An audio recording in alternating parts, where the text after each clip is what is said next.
and you're more or less with me than you are yourself.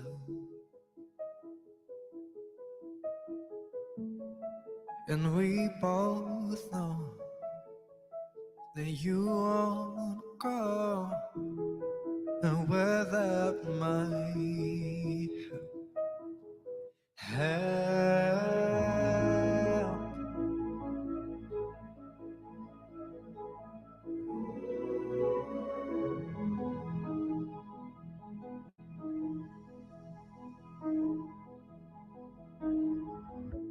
And you're allowed to lean on someone other than.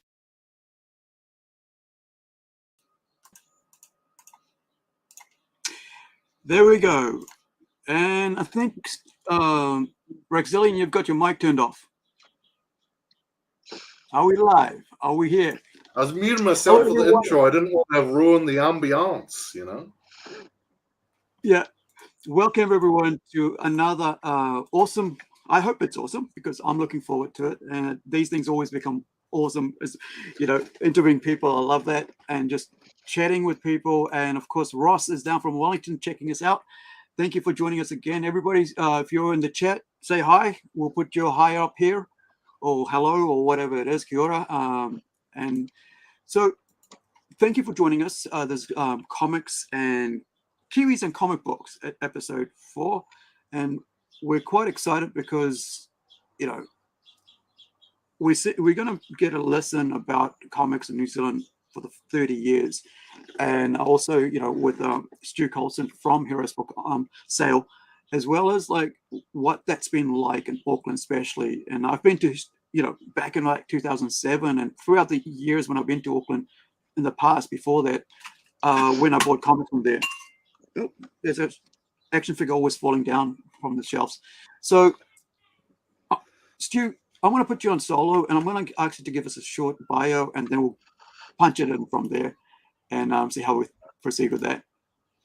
Okay, I opened up in 1994 out in Papatoe, and then moved into Queen Street after 4 years of trading there, and then up onto K Road, where we ran for just over 20-something years across 2 different locations. I got into comics because as a kid I read them and thought this is really what I want to do.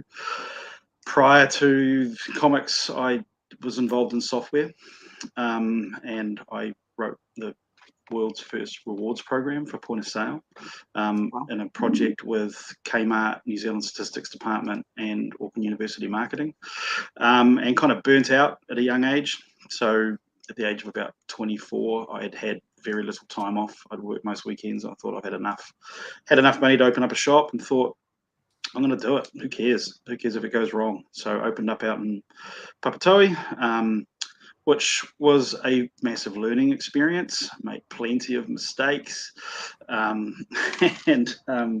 yeah.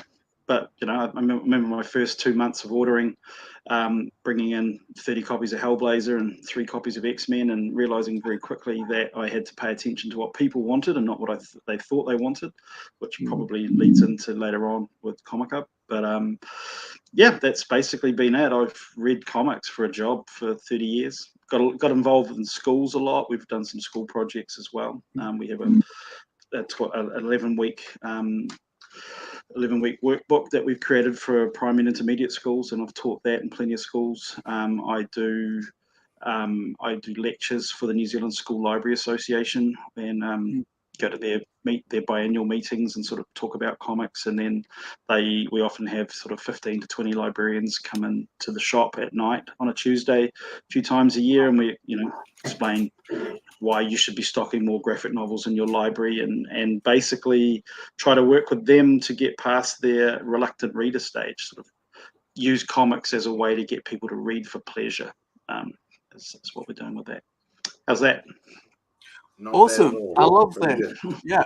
The library, like, I mean, like when I was down in Chicago, this is like about 2003, 4, reading a adaptation of Death of Superman and Nightfall, Gotham, that earthquake. I don't know what it was called, but it was by Greg Rucka. That got me into Superman, and that got me into Batman, like 15 years after I'd already been in comics hard out, almost like, I think, and because that was in the library and I could see that and I got that. And then I would get all the trade paperbacks that were there that I didn't see on the shop, in the comic shop. And so I was able to read on that. And so then after that, I went, I should ask them to order some now. What do I like? So I went down my list and went, do. And they brought it in. I moved to Auckland. I went to Pakuranga. And that was my, the hometown there. At that point, I did the same thing. 20. Here's your 20 list. Please bring them in. And they did, and I was like, it was just awesome. And the same thing again with like Auckland Library when I was living in Simon Street in 2007. Same thing. Hey guys, can we get this in because you don't have it? I want to read it. And boom, now I'm not the only one reading it now. Now there's like probably 100 other people who didn't see that come and read that. So that's pretty cool. So, do you have any questions on that, Rex?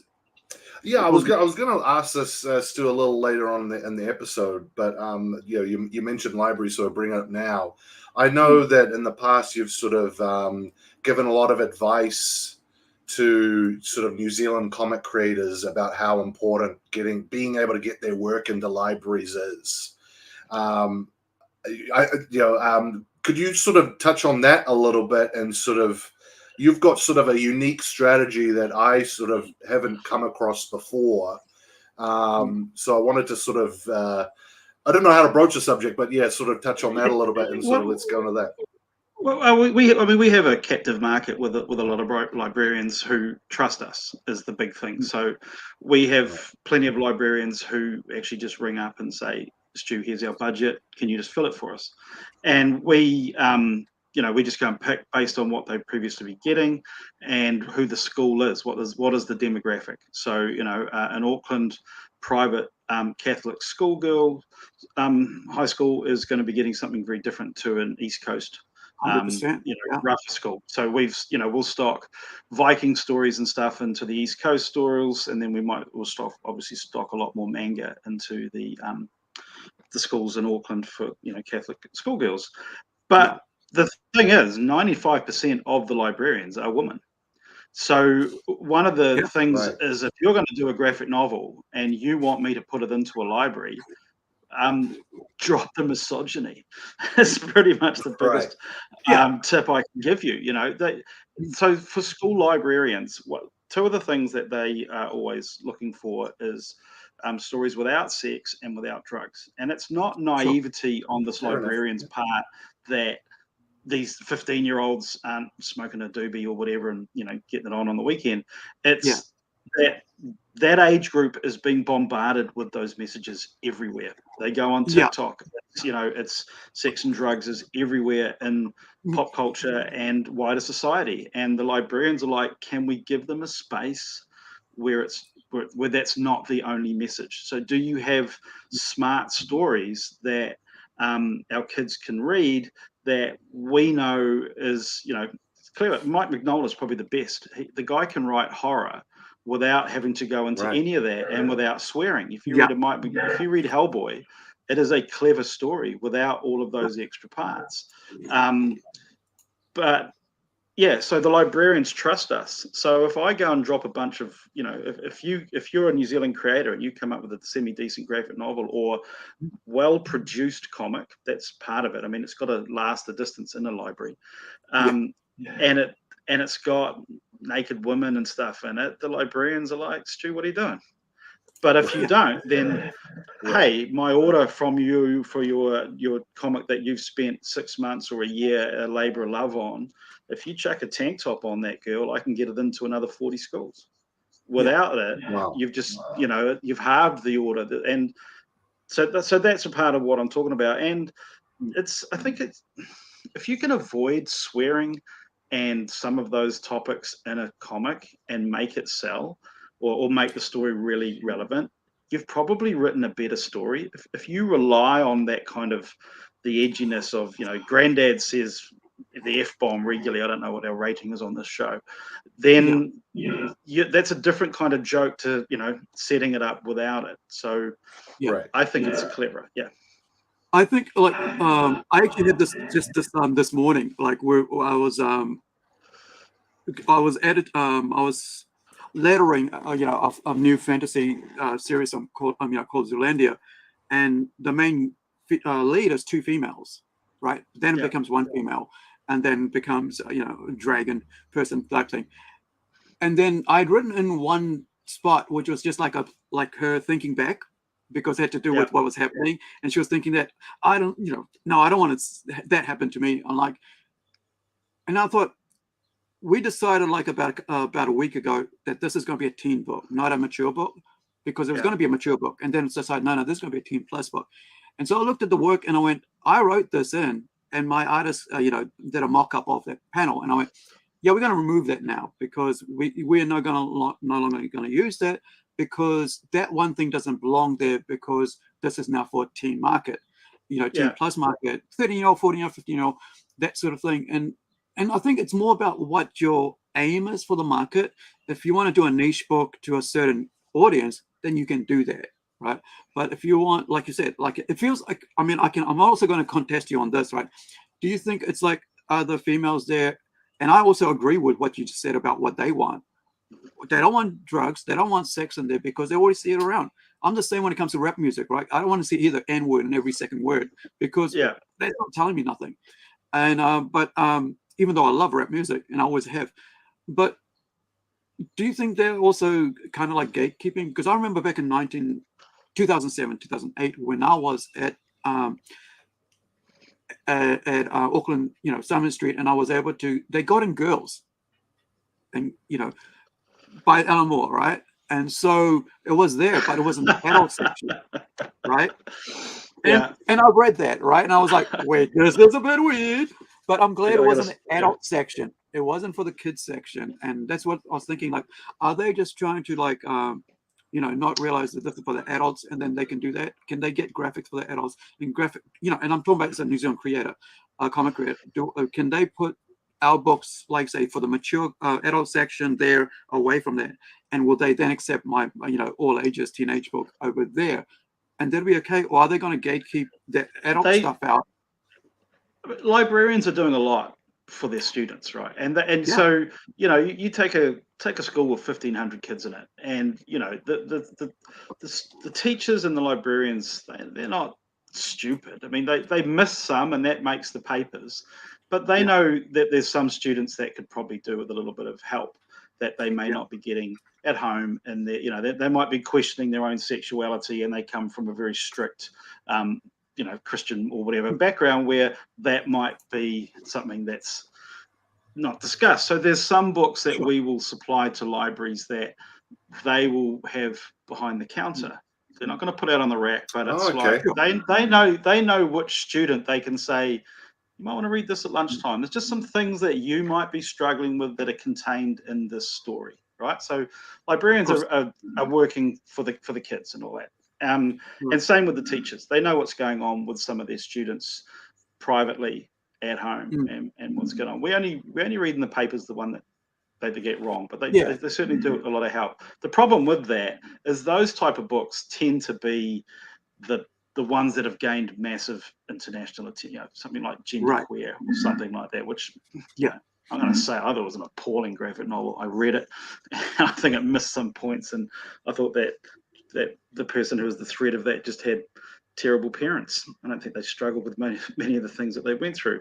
But Laura Dean keeps breaking up with me. Those kind of things can really help some kids. But if you're going to go down that path, you're going to be sensitive. You're going to have that, and you're also potentially making more work for us and the librarian. That sometimes it's what's the value here? Are we going to go into if you're going to put that into a comic, do we then have to ring each school and say, hey, look, we're going to supply this to you. This might be appropriate for 3 or 4 kids that might have this scenario, which is well beyond our remit. That's not what we should be doing. We shouldn't be doing it for you. We shouldn't be doing it to the library, and we shouldn't be pressuring the library to take that to then read it and say which few kids we want this to go out to. Right. Yeah. Just write it for the wider audience. I think that's the safest. That's the best way. Is it more sort of how do I put this, to sort of doing it tastefully? You mentioned sort of misogyny and sort of scantily clad women. I mean, surely you could have sort of maybe the female form, but it's maybe we shouldn't dwell on this. I don't know, but but this was is like it sort of doing it for getting male attention? Is that sort of the issue, you think, or? I mean, if you're trying to get male attention, have you heard of the internet? You're competing with some pretty, there's better options out there for it. And that's why I always think smarter and clever storytelling is always going to win out over a bit of TNA. But there's a market for it. That stuff does sell to a degree. I just think it's harder to get a bigger audience with it. Is that sort of you think that kind of demographic? If you were a creator, let's say you're a sort of blueprint, you're kind of brainstorming stories and being conscious of opportunities in the market. Is that you've been a retailer for 30 years? Is that sort of the biggest demographic? Do you think that has the most opportunity, or I mean, what? Yeah. Talk a little bit about that. Smart stories. That's the hook, man. That's what Then I'm hoping you guys have read Saga. I mean, the sex content in that is pretty high, and that would be Romeo and Juliet in space. That was the comic that when that come out. That's the one we send out the email. Here's what's arrived, and that's the one that have people running in. What's happening next in that story? But it was I mean. I've been married for a long time. It was loving sex in Saga. It was never anything. Sure. There was never misogyny. That she runs that relationship. So again, it's clever storytelling. That's a big part of it. I've always thought it was hilarious. I would love to see how Fiona dealt with the scripts that she was getting sent. This is what you've got to draw this month, to be like, oh man, Brian, what's going on?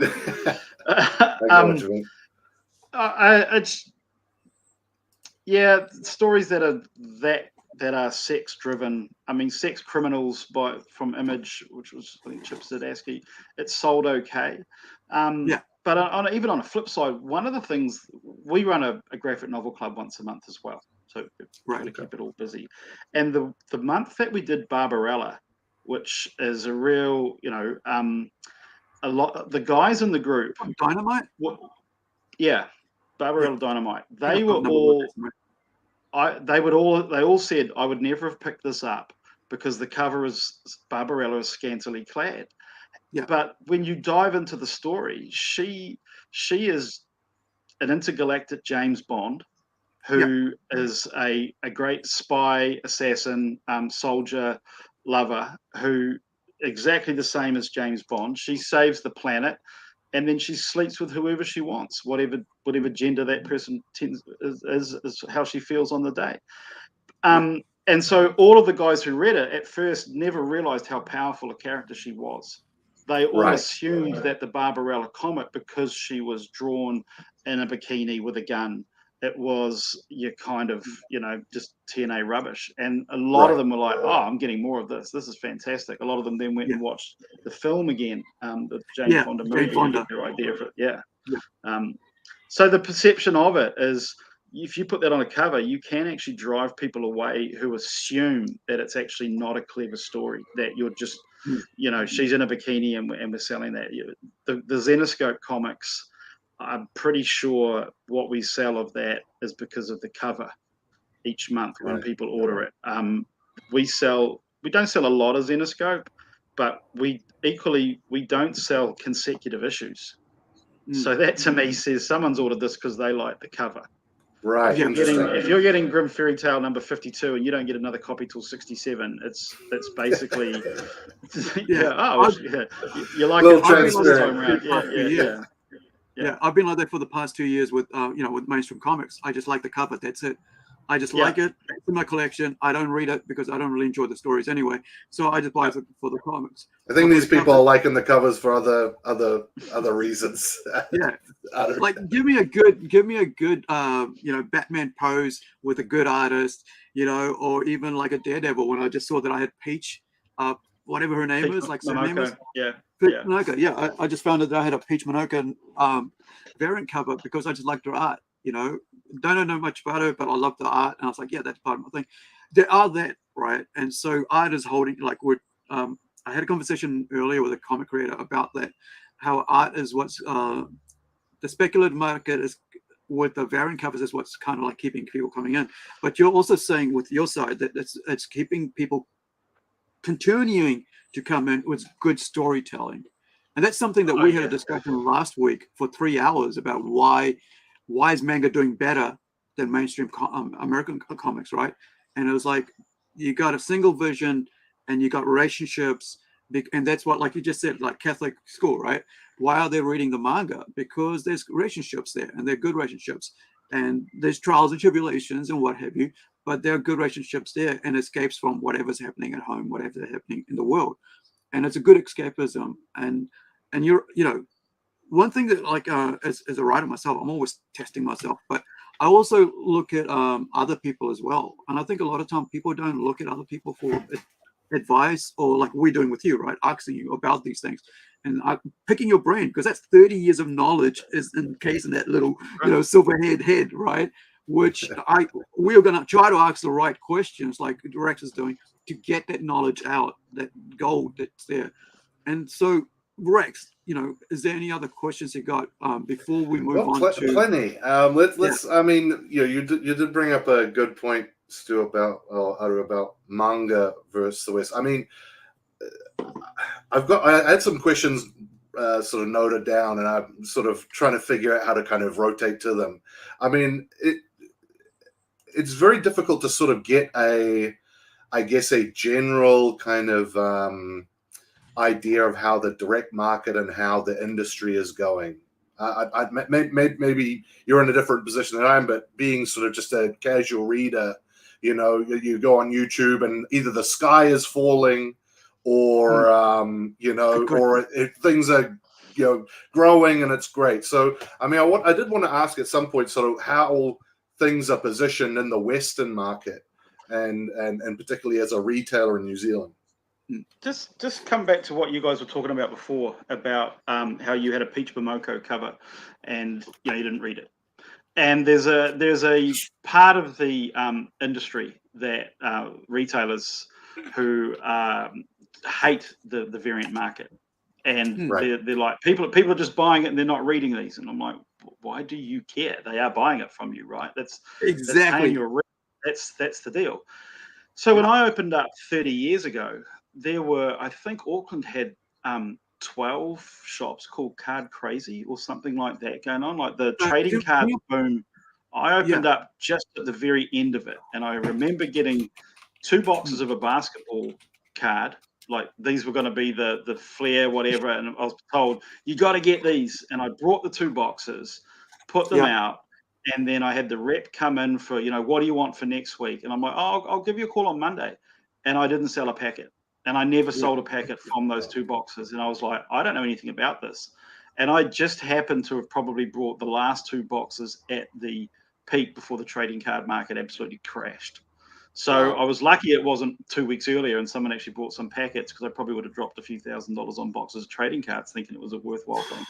But the whole thing was people were collecting art. And I think that's what the variant cover market is now. People who, there's a group of people who used to collect trading cards at a certain age, whatever, or still would want to. And they're now just buying covers of comics. And the difference is they're pretty much getting the exact cover they want without having to open up a packet and hope of the 10 cards in there that one of them is going to be the one they actually want. They get to see up front, Peach Momoko, man, she is prolific. She's banging out 20 covers a month sometimes. It's like, it's huge. There's people who love the Scotty Young and they collect everything he does. And then every now and then Marvel does a particular theme of titles. So the whole covers, the variant covers thing, it's great as a retailer, as long as you're not trying to, Pokemon it and catch them all to put them out. You've got to let people see those covers in advance and have them place the orders before your orders have to be submitted. And if you're doing that right, then variants are great, and they're a good part of the market. And for some stores, if they're doing it properly, they're propping them up. Like if you've got 40 people who are ordering Batman a month, so that particular title is going to make you a couple of $100, and you've got to spread it all out across all the various titles you're bringing in. If you can sell an extra 10 or 15 variants, then you've basically got 55 subs to that title. What do you care? Why would you fight it? Why would you go onto forums and say variants are killing us? Mate, there's not enough variants as far as I'm concerned. I mean, you're just showing us the kind of covers you like. If there's more of those available that you can order and I can supply them, then great. You get what you want. I can get it for you efficiently. Everyone's happy, right? Well, I mean, like the other thing is we're about to hit Kickstarter with our own comic book, right? And so we've got so let me just bring up these variants that we're going to be putting out, just so people understand, Just while you're getting that ready, I mean, because I remember I was in your store one time, Stu, and I think it was a little while ago. It was during the Infinity Marvel event. It would have been a while ago now, a little while ago, Sean. And if you cast your mind back, there were more variants than it was just variant heaven. And I thought, well, I'd maybe buy a variant here or there, and I thought, who is there someone out there who's actually buying all these, collecting them? And I remember one guy, you had a table set out in the middle, and one guy goes, "I'll just take one of everything, please," and it was probably about 12 of the same, cover, which is crazy. I mean, I was going to ask how hard is that to navigate? Obviously, variants, you've got people buying a bunch of number ones. How is that sort of, how do you sort of gauge the demand sort of moving forward? You've got this massive spike initially. How do you sort of know how sort of the landscape of things after this big sort of spike?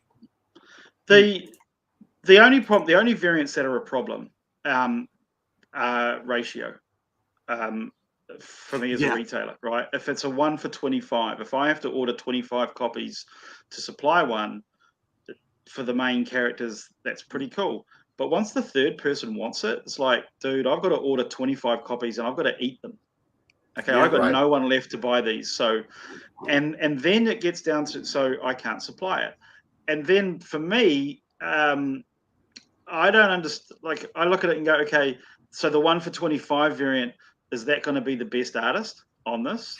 And they're like, oh, yeah, well, because it's 1 for 25, it's going to have that intrinsic built-in value. So we have to put the best artist on it. I'm like, well, shouldn't the best artist be on the main cover for this book? That the 50 people have been buying this book for the last 12 years and supported you as a creator to get to this point. Shouldn't they have access to the best artist? So then you're in a situation with, okay, well, then the second best artist is going to be doing the 1 for 25. You want people to pay a premium for the second best artist. So for me, the ratio variant is broken from the very start because of, you have to respect your market. Okay, no matter what you're doing, no matter who you are as a creator or a publisher, you must respect the end user. And I just don't see how a ratio variant does that. And I remember when Fantastic Four launched a few years back, and they did a 1 for 2,000 cover. And one of my Comic Hub clients, he got it, and I was like, he had a customer who wanted it. He's a big Fantastic Four fan. I'm like, what are you going to do? And he goes, the other 1,900, we're going to find 2 or 3 images inside there, and we're going to punch them and make buttons. So they have a machine that they make little buttons for, it costs them about 12 cents, and they sell those for $1.50.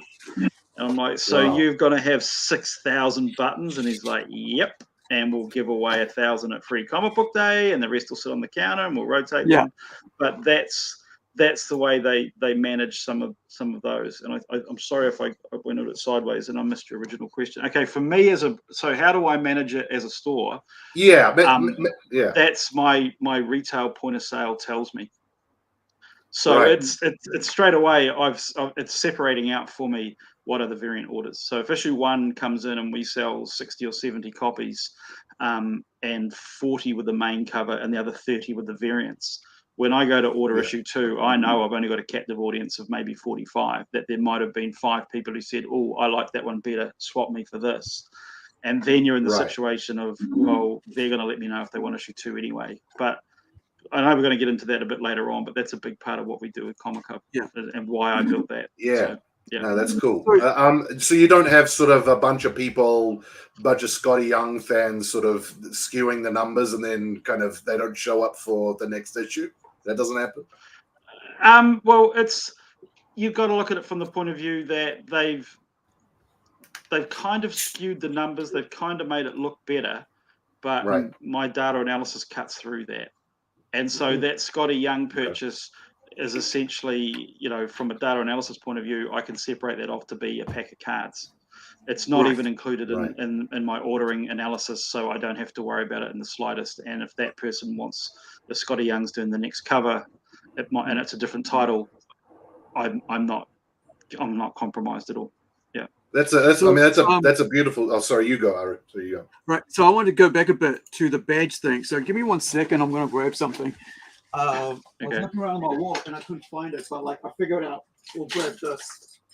I got to pull out a staple from the wall. So here in Whangarei, I know a lot more libraries getting involved with this. So they have ex-library books, right?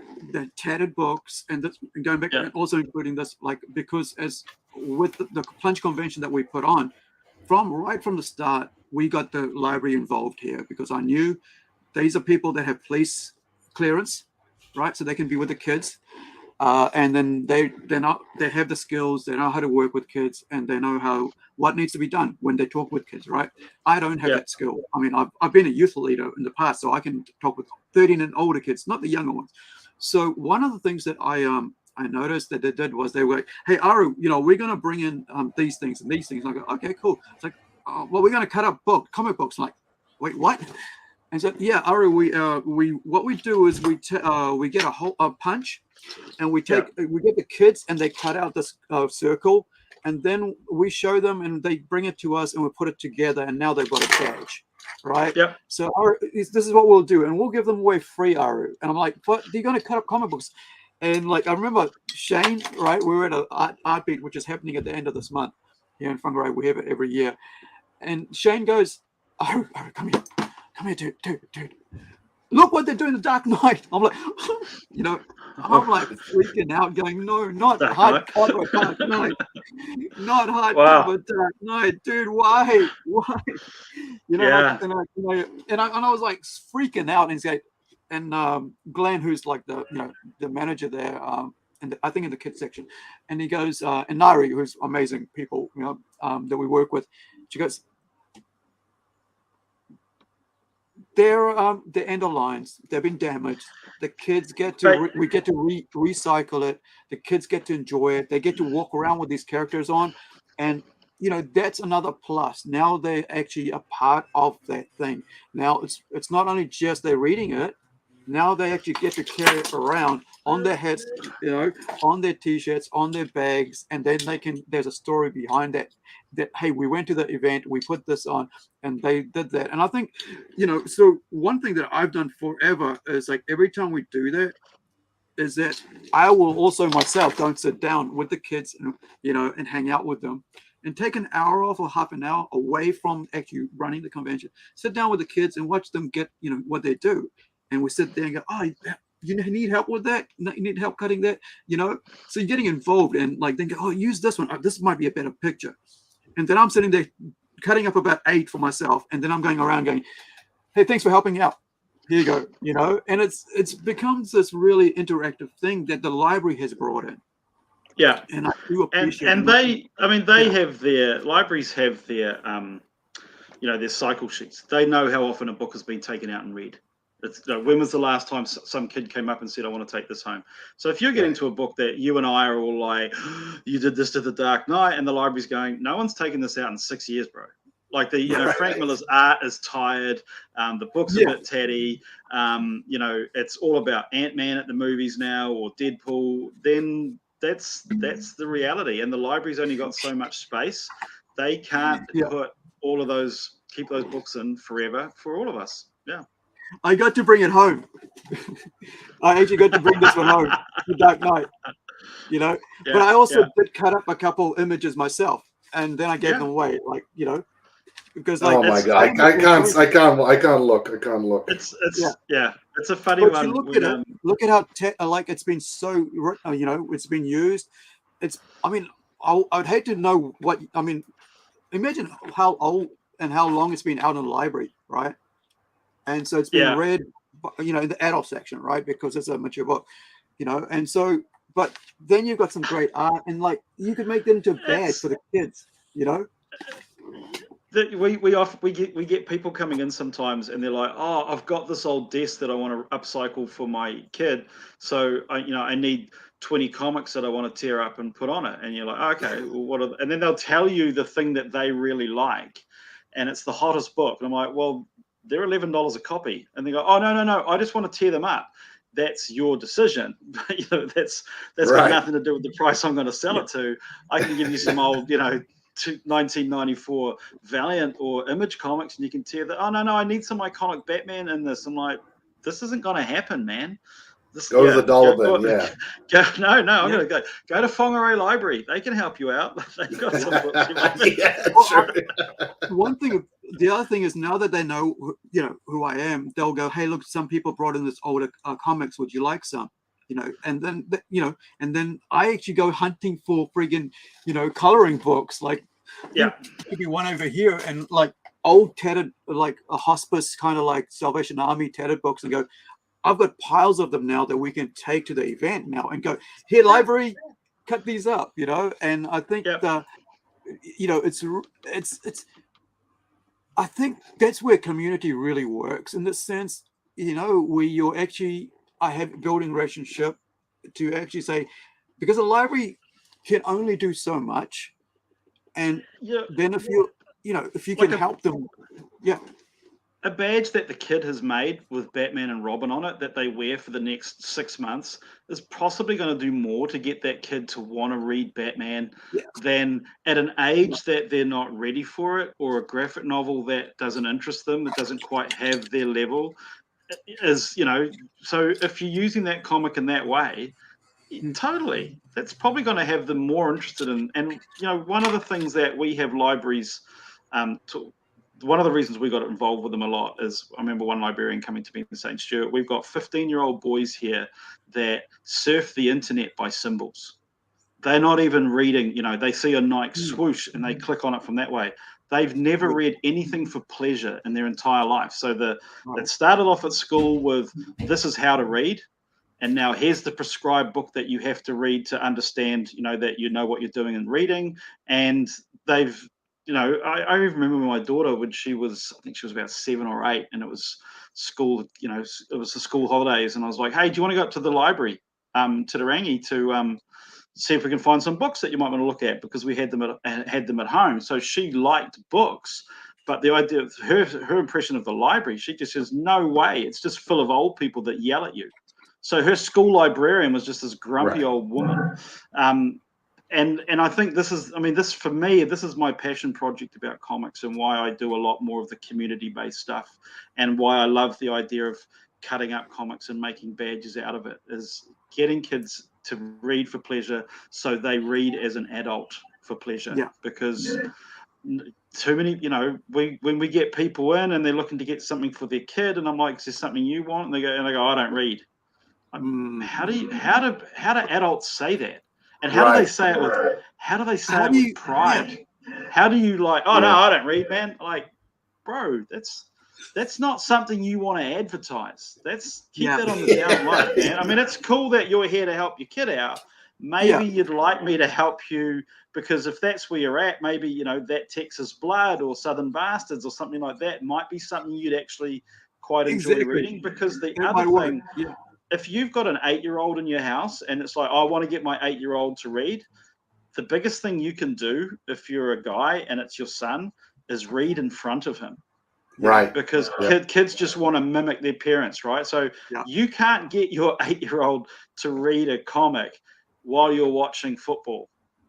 They're just Right. like, or while you're playing PlayStation. You can't turn, oh, no, you should read. That's good fun. They're like, but Dad, you're watching the game. Can't I watch the game with you? Right. But if Yeah. you're sitting in the lounge quietly reading a graphic novel, then Yeah. your kid's going to be like, oh, okay, hey, have you got one for me? And they'll pick that up. Yeah.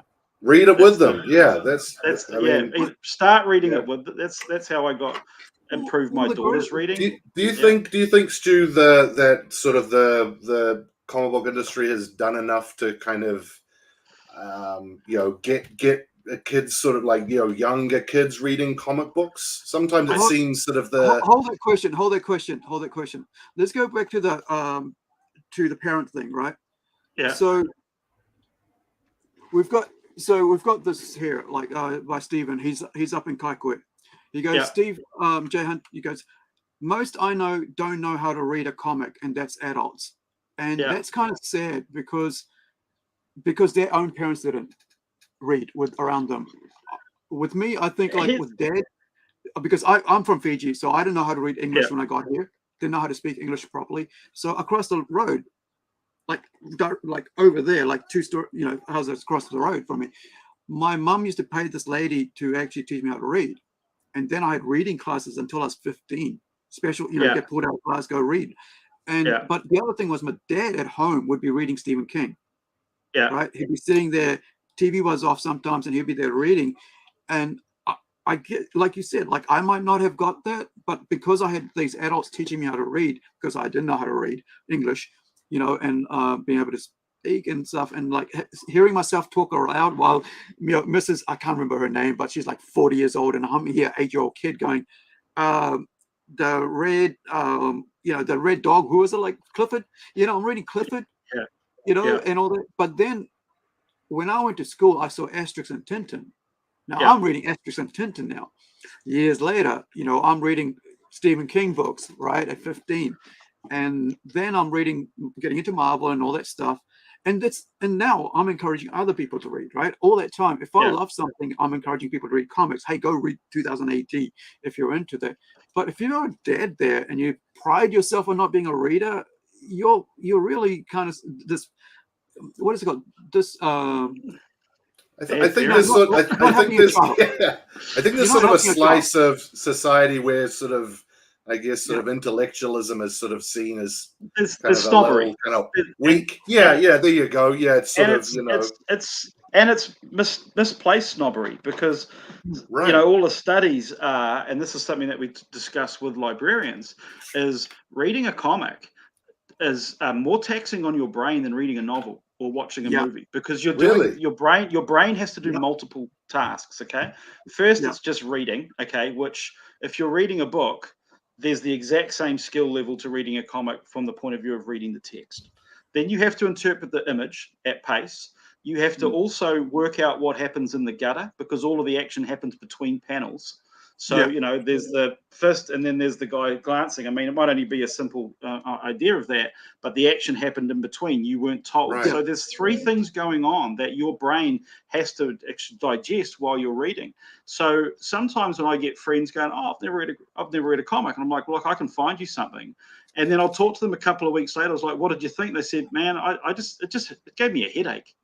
And you kind of go, yeah, because it's the Matrix, what's wrong with my eyes? You've never used them before. It's the first time you're using your brain, dude, to interpret a story. You just don't realize that it's actually harder work because of your own inbuilt snobbery, because of, let's not get into them, but because of Frederick Wertham and the Seduction of the Innocent and the comic code, all that BS that basically made the West think that comics were a juvenile art form while Japan and Asia and Europe marched on. We touched on that a little bit last episode, Stu, and I mean, I've obviously heard of that event, but I don't think I kind of realized how impactful it was in terms of what is being produced today. I thought that happened way back then, So mean, how impactful has it been on sort of the type of comics that are being made? Everything. It is everything. So Right. the quick answer is you had the the Reds under the bed, the McCarthy era Senate hearings in America in the 50s, and then they had Senate hearings about comics. And one of the classic things that went wrong was one of the guys from EC Archives. I can't remember his name. This person holds up a comic and it's a picture of a person holding a woman's severed head, and they say to him, is this appropriate? And he's like, yeah, because it was a horror comic. So that said, if you're going to buy this comic, you're going to find horror inside it. So they decided, this guy Frederick Wortham decided that everyone who'd ever committed a violent crime read comics when they were a kid. Everybody who ever committed the sexual assault read comics when they were a kid, because there wasn't PlayStation, man. That's kind of all back in the 40s and 50s. That's a lot of what you only had. The biggest printed comics the most comics that were being shipped to soldiers during World War II was romance stories. Okay, that's what all the guys in the trenches. That's what they wanted to read. So kids were reading all these comics at home. You had sci-fis and westerns starting to take off, and the crappiest sort of by sales numbers was superheroes. Nobody was reading that stuff. You had guys come home from World War II, weren't interested in reading comics about superheroes. Okay, so what happened was they had these hearings, and then what came out of it was the comic industry realized it was about to be slammed, or they were about to be taken down because they'd totally blown it. And so they came up with the self-policing code, which was the Comic Code Authority. And what it meant was, for distribution around America, the books had, if they didn't have the Comic Code stamp on it, your drugstores, your dairies and all that wouldn't take it, because they didn't know what the content was. And now, if you signed up to the Comic Code, if you wrote a crime story, you weren't allowed to show the judiciary or the constabulary in a negative light. So you could not write a crime story where a cop was corrupt or the judge was on the take. All right. So you basically, your crime stories kind of just died within about 3 months. That was it. No one was interested, because all of a sudden all the crime stories were just lame. You would, this is the best one. You weren't allowed to write a romance story that aroused the baser instincts. So, holding hands, no kissing, no holding hands, no nothing. So they had all of these ideas that what you could and couldn't put into stories, and the only thing that was left was superheroes. They were the only stories that were actually able to be published within about 3 months of coming out.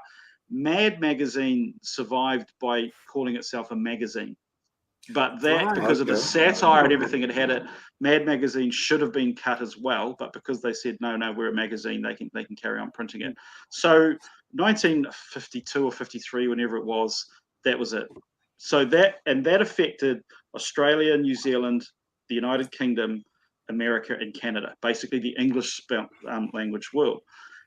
In Europe, they just fascism had just been defeated, and they really weren't interested in the government saying what you were allowed to read, let alone what kids. So comics in Europe took off in a different direction, where it became more sort of art driven, and a lot of it has big world building stuff. Right? It's if you read European science fiction, it's just massive in its scope of the worlds they build. The European, the Japanese and manga artist stuff exploded with these tomes of stories, these black and whites that used to get printed in like a phone book, which was the Shonen Jump magazines. And then and so every now and then there'll be some. I hate them. You see them on the news. They trot it out every 10 years. In Japan, grown men on the train, on the subway, are reading this big book of comics, and I just look at it and go, and in New Zealand, we're not. This is not, Japan's not wrong. Men are reading there, and why aren't we reading it here, right? Because here's the biggest thing, right? What can't school teach? Anyone want to take a shot at this? What can you not learn? You cannot teach imagination. Okay?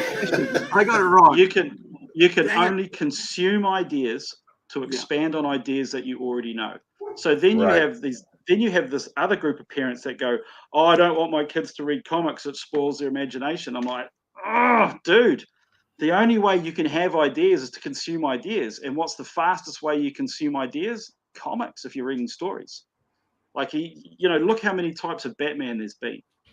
He has done everything, right? They used to do the Batman black and white statues. Ari, you might have a line on those kind of images I where, wish I had one, man. Like man, out of my they, expense ranges, I said offline every. yeah. He's been a Da Vinci Code kind, Leonardo da Vinci with his cape type Batman. There's been Dracula type Batman. Where all of them, they've done it all. So if you're reading it, and let's just say, what are you going to do for a job?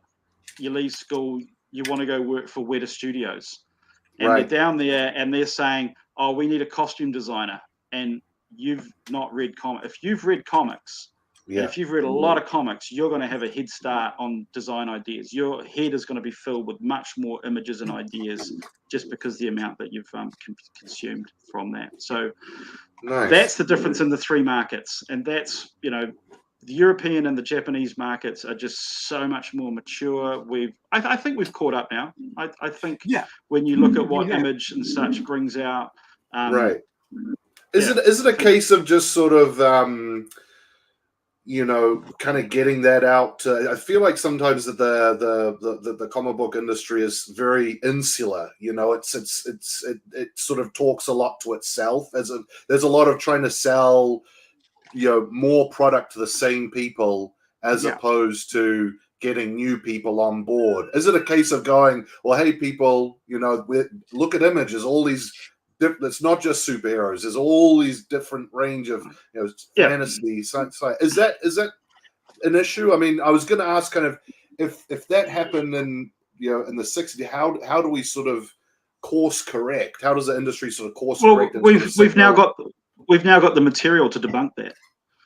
Right. Like in 1995, you would have struggled to turn around and pull out 20 graphic novels for that. But so now, if we have someone in the shop and they're open to the idea of getting something themselves, our thing is comics is a medium, it's not a genre. Move beyond that, and then we'll be saying something to them like, what type of movies do you like? What type of stories, or if I'm fed up with someone, I'll say, do you go to plays? Do you go to theatre? Because everyone who's highbrow wants to immediately go, oh yes, I go to the theatre, Shakespeare in the Park or whatever.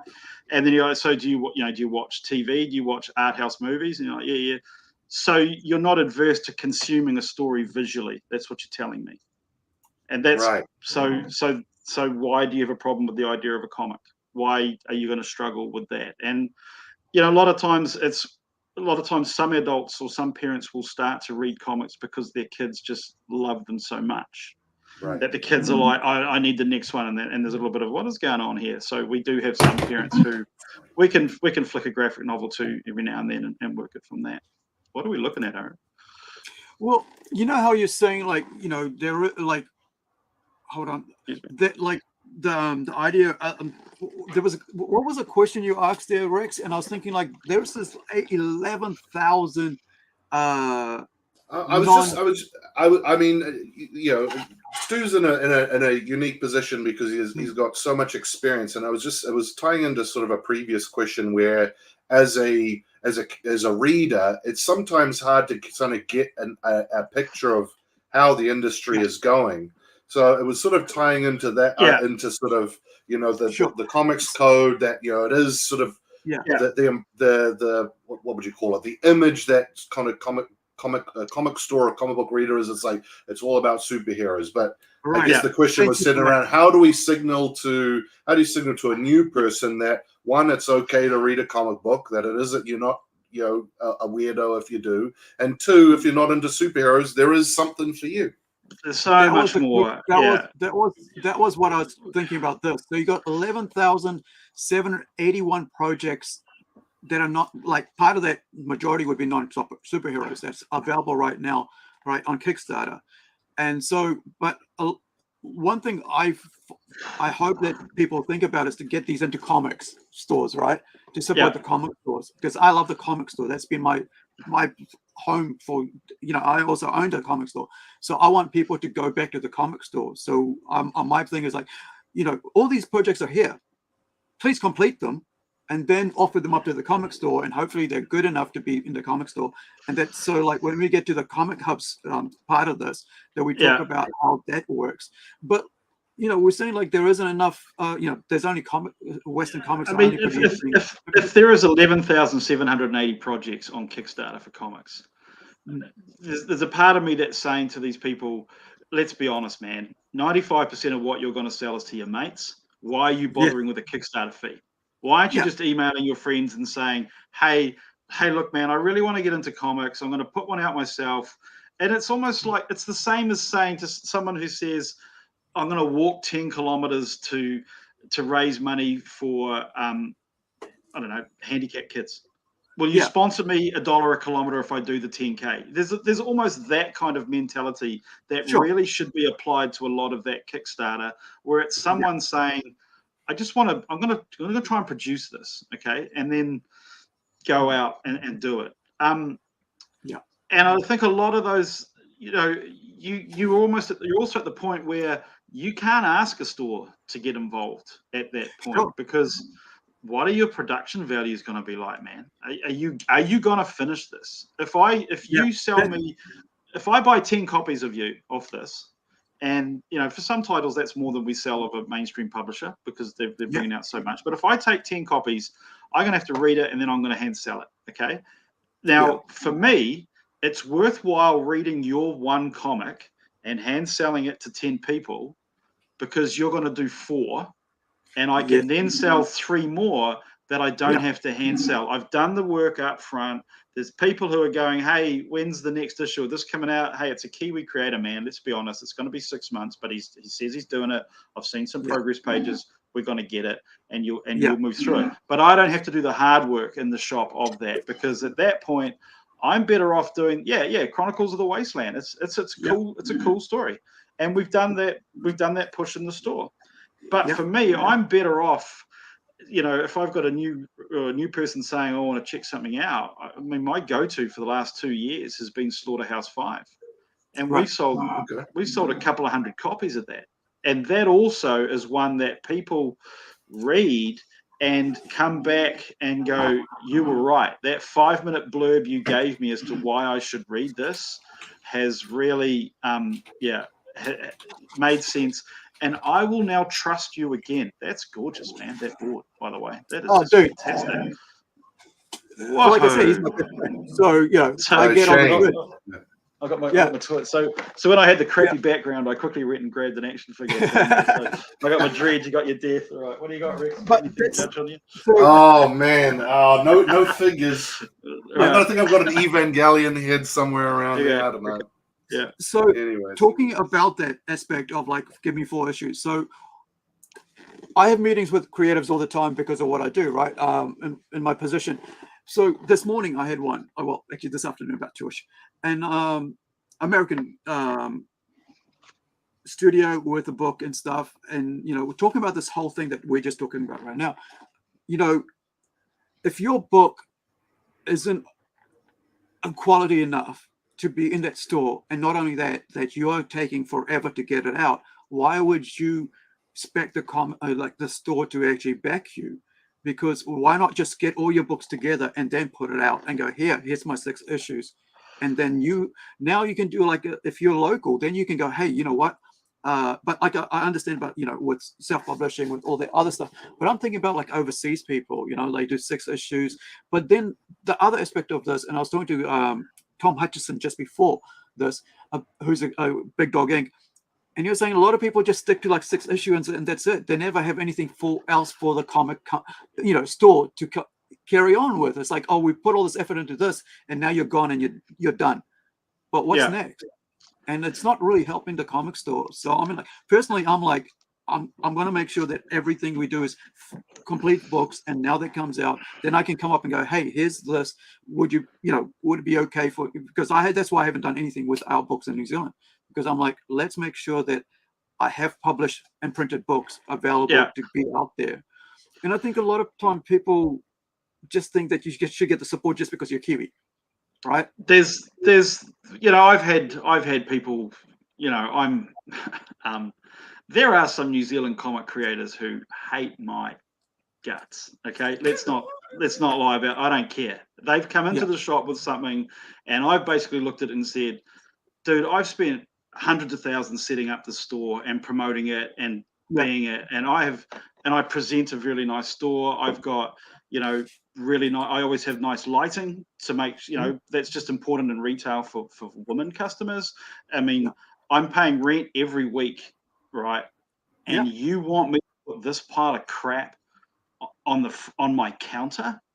You know, I'm embarrassed by what you think is a comic, let alone what you want me to do with it. And I've had some real blunt conversation. I had one guy, I said, dude, look at your lettering.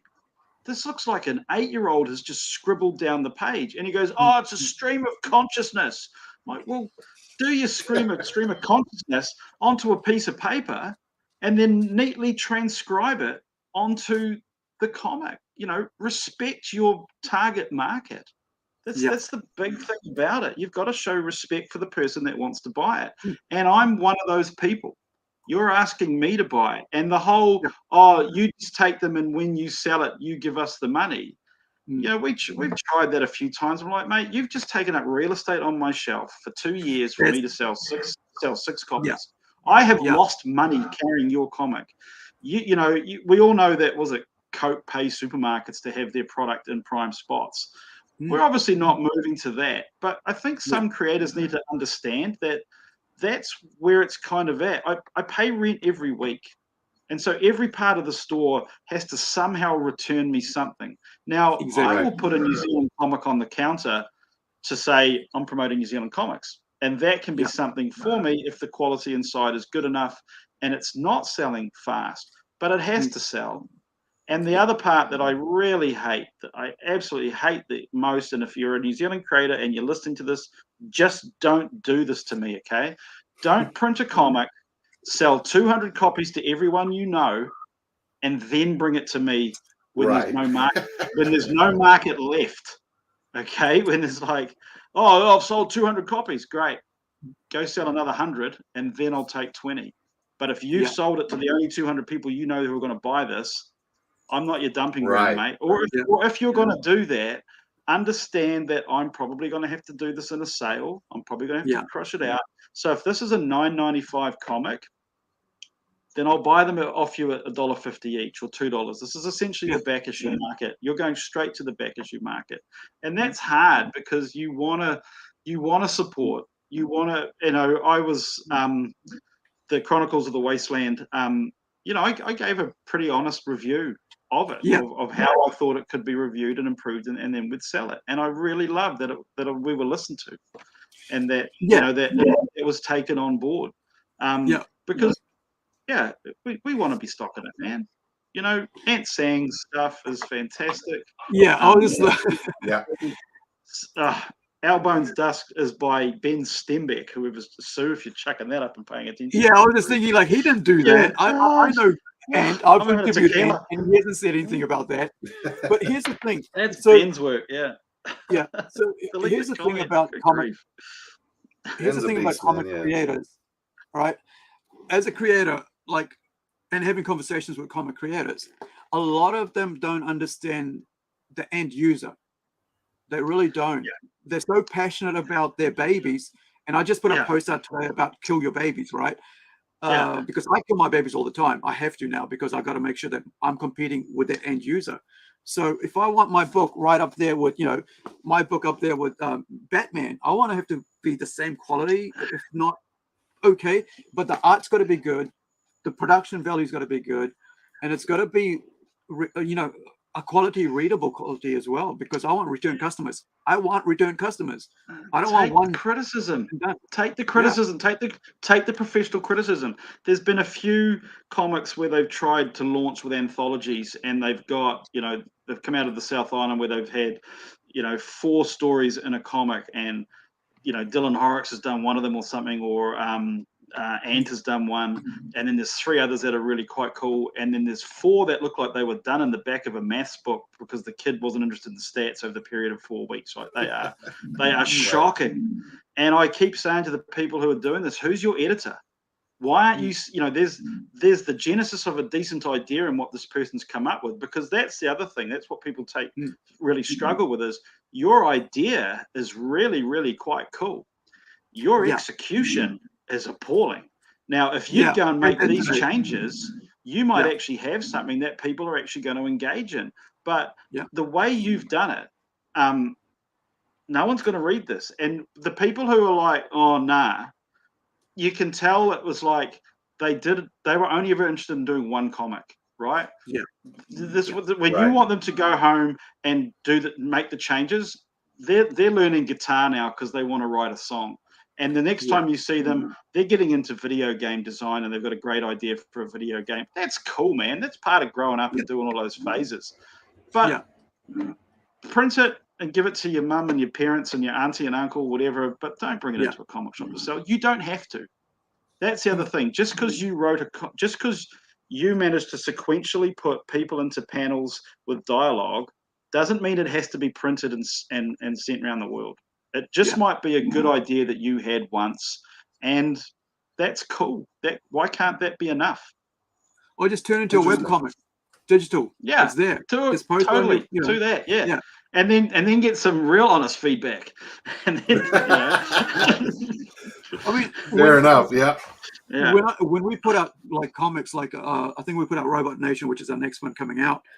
I sent it to 10 people, like a review copy. And I said, hey, let me know what you think, and I want your honest opinion, because that's what I want. I don't want to say it's like, oh, you did well, dude. That was cool. You did. Tear it apart. That's what you want to send it to them and say. Yeah. Yeah. And we, you know, it came back with a couple of things. And I went, yeah, okay, let's change it. And we did, because we're going to go to print. I rather rather get all that fixed before I go to print, because by the time I go to print and go to the public, it's too late. You know. Yeah. And you almost want to go with what don't you like. And then you can choose whether to take that on board or not. But just say, I don't care what parts you like. What don't you like? And it can be as inane as, you know, in the bottom of that panel, her leg looked weird. You know, when I looked at that twice, and that can be like, oh man, I you know, that's I had that. But you want to see that, because you don't want 20% of the people who read it to go, what's with that leg? Exactly. Like, what'd you do, man? Come on. Yeah. Are there? I mean, Stu, are there kind of? I was listening to your podcast a little bit throughout the week. You brought up sort of lettering being neglected as sort of a common pitfall. A lot of New Zealand creators and smaller creators fall into. Are there sort of common pitfalls that you see sort of again and again and again that just sort of aren't on people's radars that maybe they should be aware of? Lettering is the biggest. Like, it is the absolute biggest issue, because sometimes if people are using a web-based or some, I don't know what software they're using to do the lettering, it can focus on the word balloon, right? And sometimes that can be way too big and it can block out art. So you end up with this little bit of text and this word balloon around it that's just crazy. It's just taken over so much. Or, I mean, that's just fantastic lettering. It's the exact amount you need per word balloon. Thank you.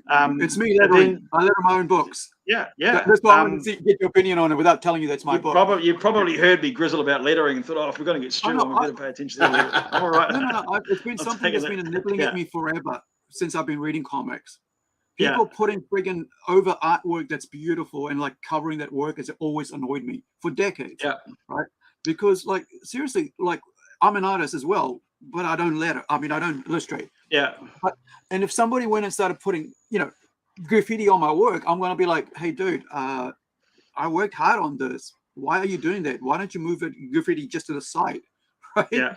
Go graffiti over here. And it's the same thing I see with comic pages. I actually tell my artists, I go, look, I'm working with you with this one. Yeah. When I I'll let you know where the bubbles are going to go, so you don't have to concentrate on that. And plus, when I put this work out, your work's not going to be covered, and it's going to look right. And provide me space as well. Please provide me space to put those bubbles in. Space, yeah. That's a balance of a good comic. So what you've got looking at this panel is, because another thing that I really hate, because I wander when I read comics, I wander the page, is talking heads. There's nothing I hate more than, there's nothing in the background. It's a brown wall. and there's not even a picture hanging on it or something like that. So it's really nice to see the background is fleshed out, and it just, because that's what I talked about earlier on. Comics it's you're interpreting an image, you're making sense of the action in the gutter, and you're reading it all at once. If you are just doing talking heads on a brown background, we've actually removed the idea of actually having to, make up the space. So that's nice. Yeah, that's cool. Yeah, I mean, this is the second go at this comic, by the way, because the first one I did it and it was like, it wasn't color, it was coming more of a web comic, self-funded, and then I got to it and I was like, this is not what I want to put out. After paying for it to be printed, this is not what I want to put out. This is not going to be able to compete what my art is and work is with anybody else in the shop. So I'm going to go back and I reworked everything, rewrote the script, got a new artist on, got a color as well, and did a full thing. And I was like, and I think that's killing your babies, right? Like really, like. And once you've had your baby and you want to get it out there, I know that, like, if you want me to value you, then value yourself as well and your time. So we get people, and you can see that they've spent like 500 hours on these, on 100 pages or 64 pages of comic.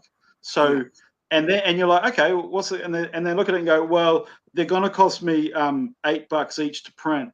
So, I want $10 for them. And I'm like, mate, I can't sell this for 20. I can't put this next to Batman and sell this for $20. Okay. Yeah, right. So the market for your book is, this is an $8 comic. Okay. I can probably sell 20 copies of your 64-page comic for $8, which means I'm giving you $4 for them. And they're like, oh, but I paid $8. And I'm like, no, you didn't. You paid 500 hours of your life for this. Do you now want to get this out and for people to consume it? So forget the fact that at the end of your 500 hours, you then spent $500 as well to get a production run done. Okay. Your goal, if you've gone and printed 100 copies or whatever it is, your goal is for 100 copies to sell in a comic shop or sell around the internet. And if that means you lose money on every single one, that's part of the journey, man. You talked before about the idea of comics being, going direct to graphic novels. I have the pleasure that my absolute favorite comic artist in the world is Nick Pitara, and we're mates. Like, we're really good mates. I've been to bars with him in Texas. I just hooked up with him in New York Comic Con in October. Like, we saw each other. It was like lavender field, bro. How are you? Had a couple of good nights out, and he's at the point now where all the work he's done, that he is on Kickstarter doing a graphic novel direct, like 128-page graphic novel. So he's just sitting at home, and it goes straight to there, and it pumps out at like, I don't know how many thousand copies he did of these kind of books. So he's got to that level, but he paid his dues, man. Like he lost money for a long time pursuing his dream of being a comic book artist. And so when you spend all of that time creating something that looks really cool, and then you completely unrealistically miss the point of the market. It's like a 19-year-old who's really, really good. My daughter makes, she's really good at sewing. She makes dresses. She sells dresses to people as well, even though she's just finished school. But the time she spends on it, she knows she can't charge that out. She's got a part-time job at whatever, $25 an hour. If she spends, 20 hours on a dress, she knows she's not selling it for $500. She's getting $150 tops, and she understands that, hey, the person who's just brought this dress has gone, my God, this is better than anything I was going to buy. I've got my own personalized dress. I'm going to tell some people, and she knows in 3 or 4 years' time she'll be selling dresses for $800. She'll get to that. But for now, she'll lose them. Limited amounts of graphic novels, does it? Steve J. Hunter's got a question here. Yeah, that's a great question. That's people buying graphic novels. There are some shops. So again, I'm on various comic shop forums, and there are some comic shops that are of the opinion that every single piece of pop culture that is sold within a 10-mile radius of their shop must go through their store. And if it's not, and if it doesn't, then the creators or the publishers or whoever is sticking it to them. You know, I've set up a comic shop, therefore every single comic within 20 miles of my store in Newmarket must go through me. That's just unrealistic. Yeah. So the warehouse selling graphic novels, you know, that's getting people reading, so that's good. Yeah. And the only problem I ever have with this is if you shop at the warehouse, you're not going to get any help, right? They'll point you to an aisle, you know. Oh, where do you sell coffee jugs? They're down that row. No one's going to actually come in and say, you know, how many people are you making a cup of coffee for? This is the right size jug you want. You're not going to get any of that kind of help at the warehouse. So my only fear of that is parents buying comics or graphic novels as gifts with no idea of what they're getting for that particular person they're buying for, and nobody at the warehouse is going to be able to help you with that as well. You know, as I said, if someone comes into the shop and they're like, oh, I'm buying a gift for such and such, how old are they? What are they into? What do they like? Do you know what movies they're into? And we will tailor that purchase. So my only concern is that people are going to have graphic novels bought for them from the warehouse as potentially as a gift, and the kid's not interested in all, and that doesn't help anybody. That ends up in a library being cut into stamps, probably. Yeah. I've noticed that going to Steve's question, I've noticed that the warehouse, the manga selection, I should say, is pretty extensive, but their Western stuff is a lot of number one, so I could see them sort of maybe picking up the first copy, the first volume, and then going, "Oh, this is great. I'll go over here as for sale," or "What's this about?" So it's a good entry point. And the other thing is, no matter what you do, reading is a personal experience. Like six of us can go to a movie, watch it, come out and talk about it afterwards, or you can sit down and you can watch the rugby or the Super Bowl on TV. But when you read, there's just you reading. So at the end of that reading, if you've read something and you're excited by it, who are you going to call? You know, so I think a big part of where we work is, you know, and we get that with our graphic novel club that we run. The book we just did last month was Bodies, which is on Netflix.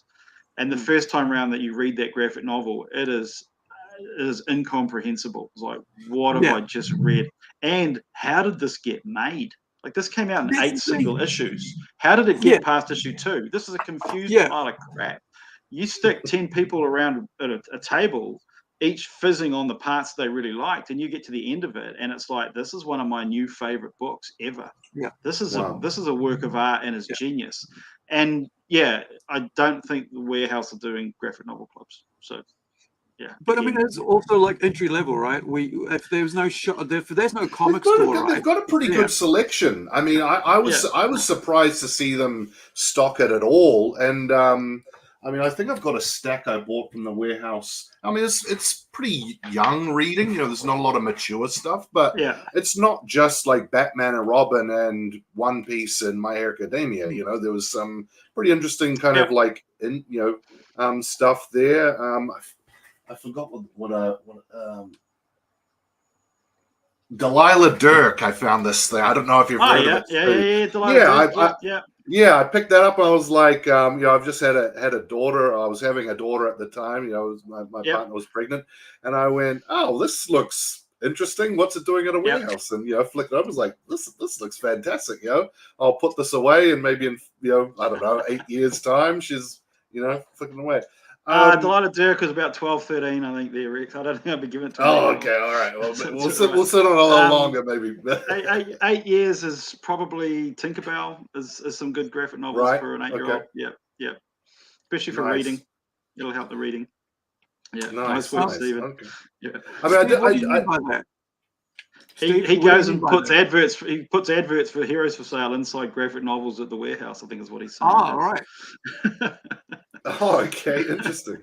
So people know. That's pretty cool. Strategy. That's really good. I asked it a little while ago, but I think we sort of went on a segue. I mean, do you think, Stu, that sort of the comic book industry does enough to kind of onboard younger readers? Is that something that you think that they do well enough? How could they do it better? Or am I out of my off base?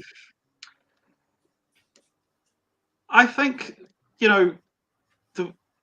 I think I do. Sue and I do more for that with the work we do with Slanza and schools and libraries. Just Right. making sure that they've got the right stuff in there, which comes back to reading for pleasure. So those kids like I said, at the age of 8, they're reading Tinkerbell. They're reading when they're evolving with it. And a lot of what I've learned for how to do this has been using my daughter as a guinea pig. What are you going to read? Right. And when she got to about 12 or 13, she'd stopped reading for pleasure at all. And I was like, I need to get back onto this. And I thought, well, if you're not going to read comics and graphic novels, then you've got to read books. So next thing you know, my 13-year-old daughter is reading vampire stories that have inappropriate content, I guess. Is Okay. Something novels. Something that Dad would rather the kid wasn't reading. But that's the other thing with reading with kids, is that it's got to be edgier. It's got to be a little bit ahead of, it's almost, if it's a secret or if Dad wouldn't approve, it makes it easier, or better for them to enjoy. So I think I've got a Twilight box set to the left of my head, so I can't really poo-poo on it. I watched all of it. Oh man, I remember watching the last one, and I mean, it's been so long, but there was some part where there was a big, I watched them all with my girlfriend. I was like, I can't be dealing with this. Like at the end, it's like the last one. I'm happy it's over. And there was some bit. I think it was a massive battle scene, right? And I was like, oh, this is kind of heating up. It's pretty good. And then it turned out it never happened. I almost set the theater on fire. I couldn't believe it. I couldn't believe it. It was all a dream, type thing. I'd watched them all with my oldest daughter. She kind of grew up to the level of the Twilight films, and then I managed to get a couple of tickets to the New Zealand premiere, which was a big red carpet event out at Sylvia Park, and they had the TV crews were there. And I mean, I'm recognised. I've done interviews. I've done quite a few interviews on TV around comics and things like that. So I like to think I interview well. So they came up and asked for an interview, and I've got to be honest. I think I watched all of those Twilight films hammered. Like I would have been drunk. There's only way I could have sat through them. So I really had no idea, even though I'd watched them all. And this was the first film I was going in to see straight because I had to drive. And they were like, oh, Stu, how you doing? What do you like most about the Twilight films? And I just said, I like the werewolves, like completely oblivious. But knowing that there's werewolves in this story, and I didn't want to say, I think the vampires are freaking stupid the way they glow. So I just right. And then 15 minutes into it, one of the werewolves has taken his shirt off, and it was like the gayest thing I think I've ever seen in cinema. And my daughter turns to me and goes, yeah, that's the werewolf angle to the Twilight films, man. That's there for all the gay guys to ogle over as these guys run around bare-chested. So on national television, I'm like, I like the werewolves. That's fantastic. Fantastic. Yeah, I mean, hey, the things you do for your family and your loved ones, I guess, the things you endure.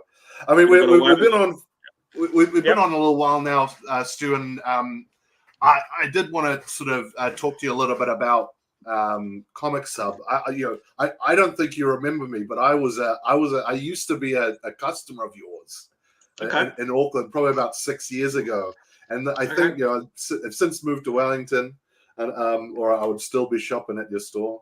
But the sort of the last conversation that I had with you was, you were sort of developing Comics Hub, and it was sort of getting off the ground. Yeah. And then cut to, I'm reading an article about, comics point of sales data, and Comics Hub is in 2,000 stores now across North America. I wish I was in 2,000 stores. No, I'm nowhere near that. But my information wrong. I thought that's cool. Sakana said that it was around a couple thousand, no? Well, he can No. clear up the wrong information now for us, Yeah. right? So, Comic Hub is let's talk about the variants that we talked about earlier on, okay? All those covers. Right. And as a shop, how do you manage that? And then the whole idea of not just people placing orders for it, but how does that pollute your data for ordering the next part of it? So, as I said right at the start, my background originally was in software. Right. So when I opened up the comic shop, I had probably come from the most advanced point of sale happening on the planet. Like, we were in Kmart down in Palmerston North. They ran a fashion parade. This is 30 something years ago. They had a fashion parade on a Tuesday night and they turned over $250,000. That was the power of this program that we'd put in there. We had 1 in 3 penetration in Palmerston North for households. We were in a third of every house. So then I moved to the comic industry and everyone's on pen and paper. And I was just like, what are you guys doing with this data? There's just so much information coming out and we're not doing anything with it. And then you start getting all these emails from publishers saying, and I remember, I think it was one Friday, I got about 12 emails from different publishers saying, you need to order this by Sunday, and going through them and thinking, I've got no idea which of my customers want this. And then about 6 months later, I was at Comic-Con in San Diego, and DC had just royally screwed up their barcodes on the comics.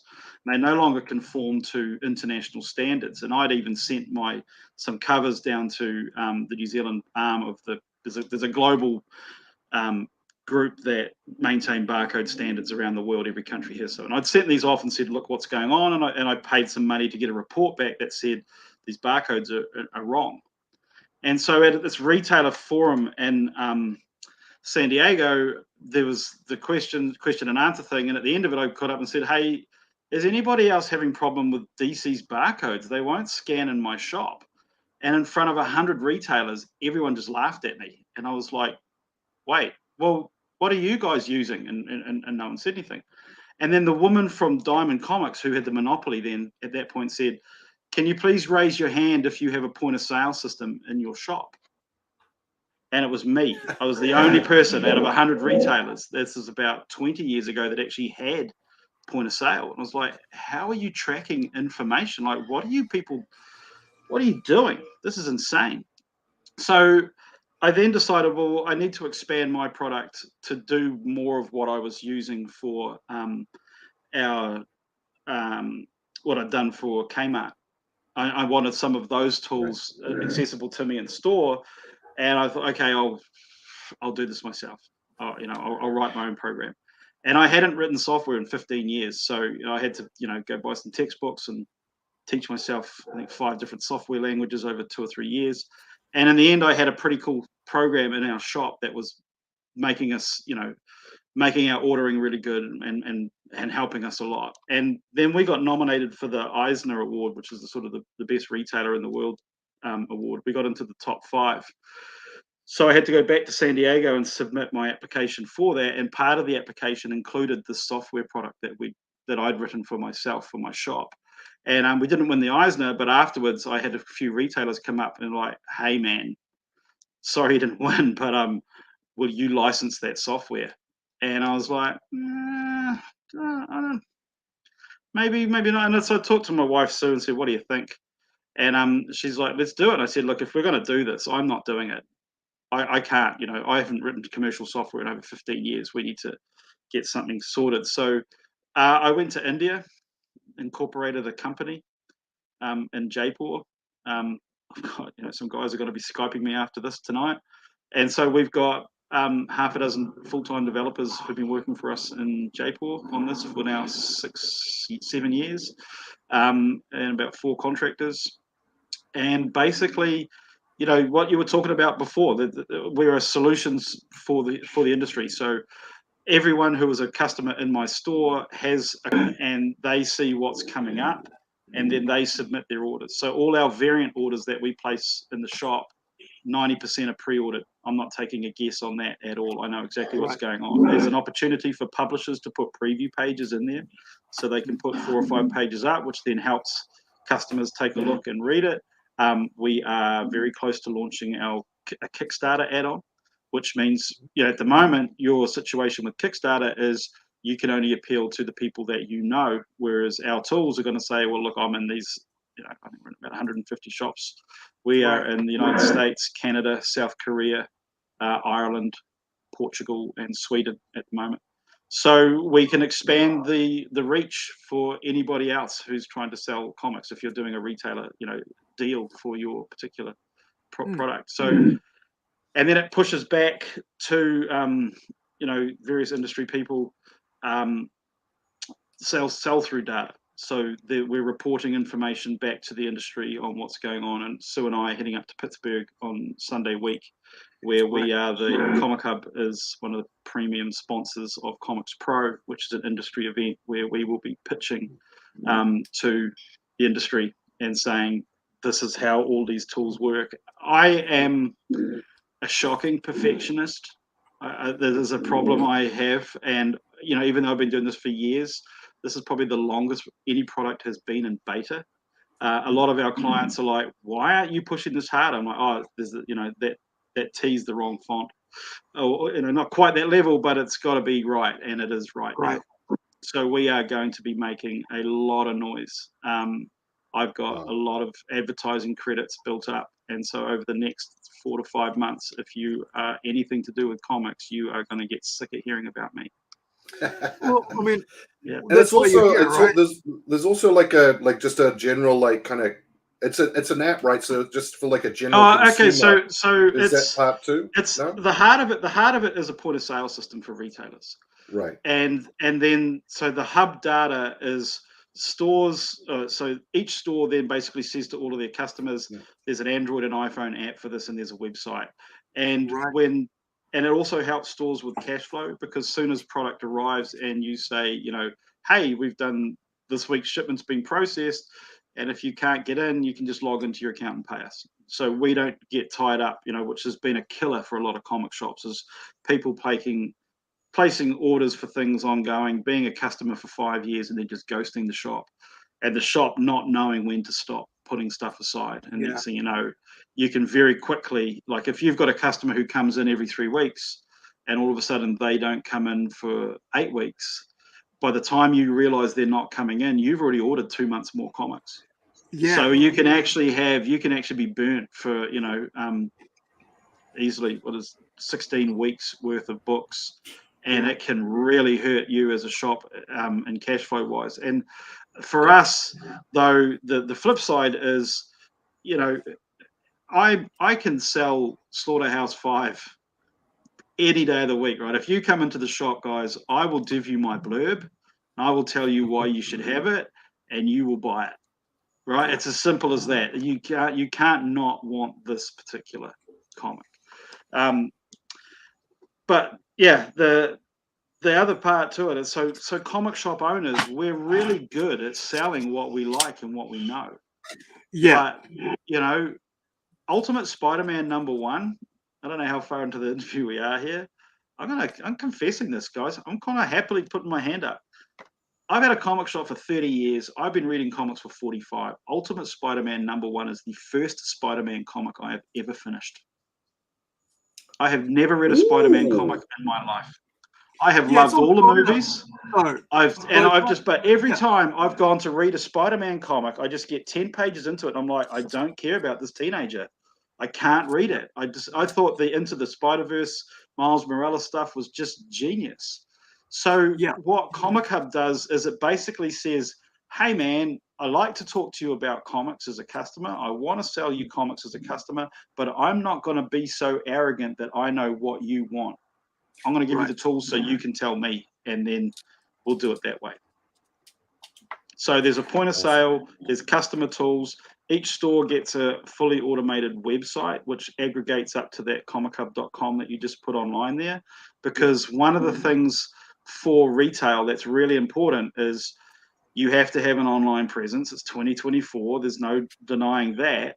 But it can't cost you payroll, right? As a store, you cannot be spending money on loading your weekly comics to the internet. That whole thing has to be 100% automated. So Comic Hub manages all of that for our clients. The only thing they do add is what you're looking at there is back issues. So we've just recently added a feature where we've got about 350,000 back issues that stores can load up quickly and easily and get them onto the system as well. So we're basically finding the problems that the industry has and then solving them. So I got a question about the back issues, right? Yeah. Now, I forgot your wife's name. Sue. Keep it easy, right. man. Yeah. Stu put up here that and you also said that, but for those who are just joining us, US, Ireland, Portugal, Sweden, and South Korea. Doesn't have New Zealand on there. Now this is the question.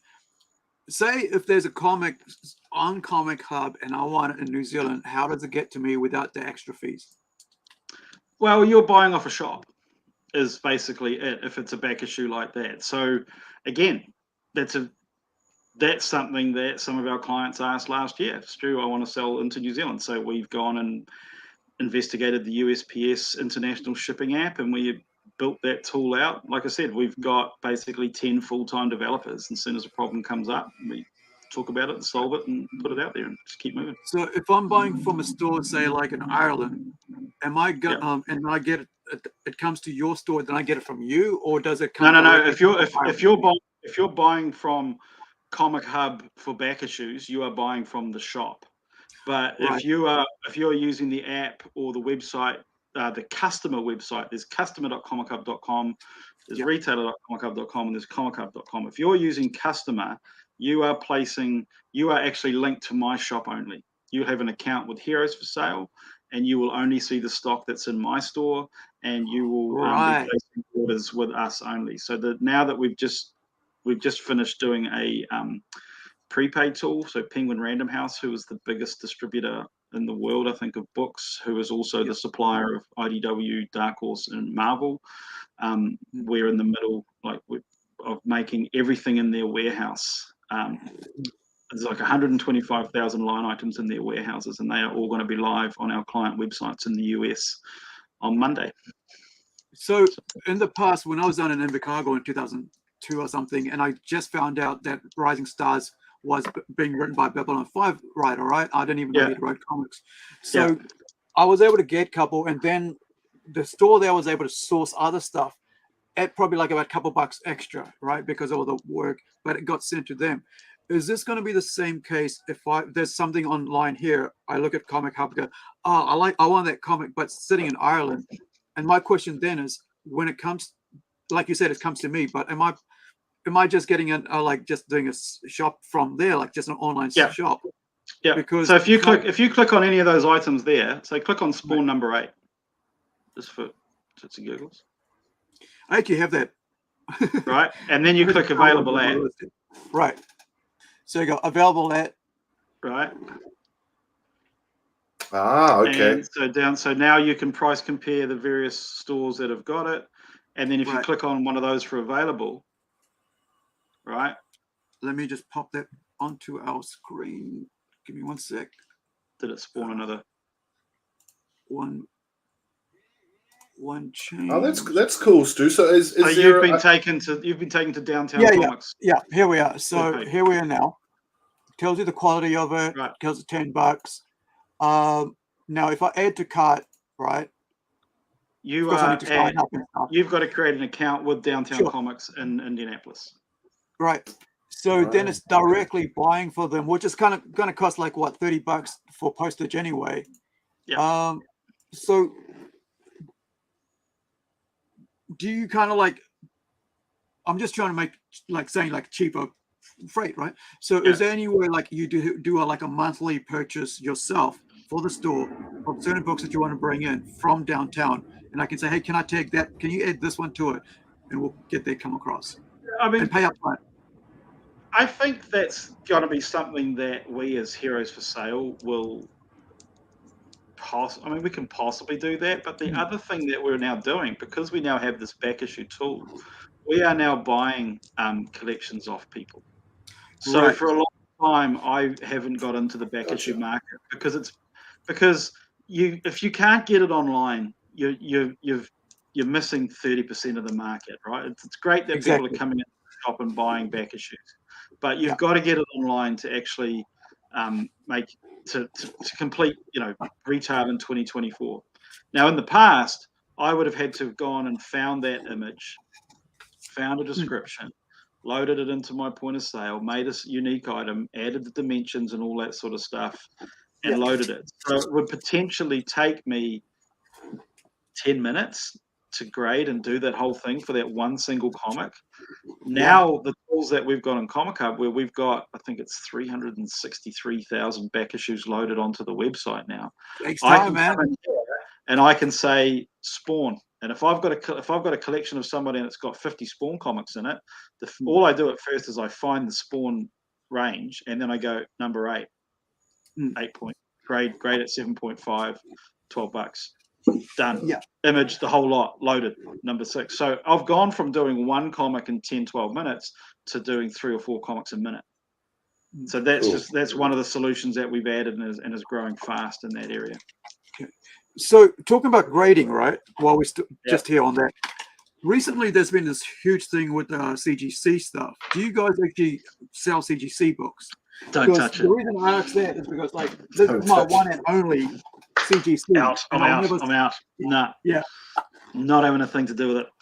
That's cool. Okay, we won't talk about that. But here's Stephen goes, that's pretty excellent. And at the moment, why I asked about the questions about the freight issues and stuff, and it's made me actually rethink about what we put out ourselves for Kickstarter. So, going forward, until I get to my 4th issue, all our printed comics are only going to be available in the UK.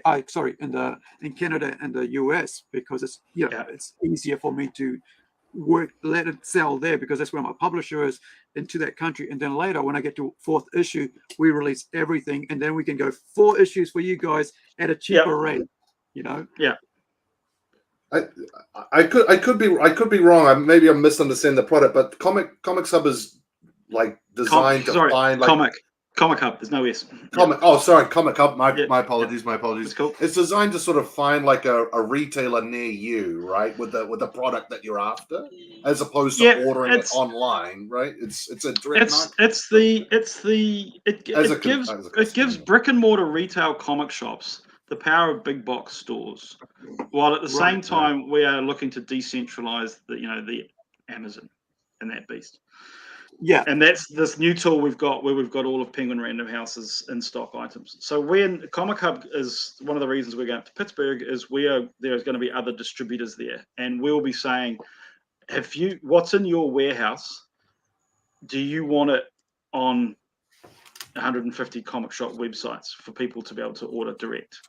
So it's that gap of you don't know what's there, and also, if you look at you guys talking about manga, well, the whole light novels, that secondary market that's coming out of light novels is something that as a shop we're looking at going, these are starting to sell, and I'm terrified. I got no idea what I want to order here. Am I going to lose all the money I make on Batman? Am I going to lose on a bunch of manga light novels? So, as a retailer, I'm scared of it. I don't understand the product. But if I can put it on my website, and you're someone who's coming into the store, you're fine. Publisher, there's a monthly fee, right? It's you pay $100 a month US, which gives you access to sell through data. It gives you the ability to promote your product with preview pages, and then you pay 2% of the orders taken for that book, but the $100 is a credit. So until Comic Hub actually starts to make you some decent money out of it, until the actual commission is more than $100, you never pay more than $100. But if you're a small publisher only doing a couple of books a year, then we're kind of like, okay, $100 a year, let's not be silly about it. So perfect. Yeah, that's cool. There's some real interesting points about Comic Hub in the chat about sort of its functionality and what have you, which could be highlighted. Yeah. No, that's cool, Sue. That's Sue, was it? Good stuff, Sue. Good stuff. I can't type this at the same time. Fair enough. That makes sense. Yeah. That's cool. So we've got about another 15 minutes, and everybody can find out what that's about as well. It's online. All the information's there on comichub.com. Now, I want to close off us here for because try to keep it within 2 hours. Mud and Emonds, do you want to talk a bit about that and his influence? What was he like? Because we did a show earlier on and talked about his work. So how I met Martin in itself is, I guess, a little bit of a story. I was owed some money, right, by somebody who had a piece of artwork, and I wanted that piece of artwork. It was a really cool picture, a slain picture, and this person owed me money, and in the end he said, "Hey, do you want that art?" I was like, "Yeah, cool, I'll take that. That's a fair swap." And then a couple of weeks later he says, "Oh, you can't tell anyone you've got that. I've put it in as an insurance claim." And I was like, great. I now am stolen art. So then I opened up my comic shop, and like, what do I want to put on the wall was this piece, and so it really conflicted. And anyway, so one day this guy walks into the shop, and he's on his phone, and he's walking around the shop, and he's clearly industry because he's talking about editors and covers, and he's picking up comics and stuff, and blah blah blah. And he comes up to the counter, and I said, "Are you Martin Emond?" Because of the way he was talking. Incidentally, I went to school with, Really? With Martin went to James Cook. I went to school with the guy I was just talking to. He was a year behind me at school, Simon Morse. And he said, "No, I share a studio with Martin." And I said, "I've got something in Martin's." And he said, "Is it the Bisley?" And I was like, "Yeah." And he just got on the phone and rang Martin straight away. Martin was in a studio in LA. And he says, "I'm in a comic shop in South Auckland, go Papatoe, and the guy here, he's got your piece of art." And so I spoke to him on the phone, and I said to him, "Look, this is awkward, man, but I was owed quite a bit of money, but obviously I can't sell you your art, but I'm a huge fan of your work. I think it's just brilliant. Any chance, would you swap? Would you give me a piece of your art for this?" And he was like, "Oh, yeah, fuck yeah, no worries." So that happened. So about a month later, Martin lands at Auckland Airport and came straight to the shop. He didn't go, it was like, "How you doing?" And we became mates because of, I guess that's how we met, was me returning. And he said to me a couple of years later, he goes, "I knew it would turn up." He said, "I was never worried about it. It was too hot, and the New Zealand market's too small for that piece to not be returned." So it was Simon Bisley's Slain the Horn God. The Lord wears slough. The greatest comic in the does the world. dance for the dance of the dead. The scene, the pink background. So I had So then we became mates, and then Martin. I remember talking to him a few years later. I was like, "Mate, why did you stop doing comics? I mean, his stuff he did for DC and all that, I just freaking loved it." And he said, "The industry wants your fastest work, not your best." And straight away I was just like, man, how much respect could you have for that? Like he basically said, "I'm better than the comic industry, and I know it, but I'm being polite, and and I was like, you're right." So that was why he then got into all the sort of tattoo work and the design work, because he was able to then take his time.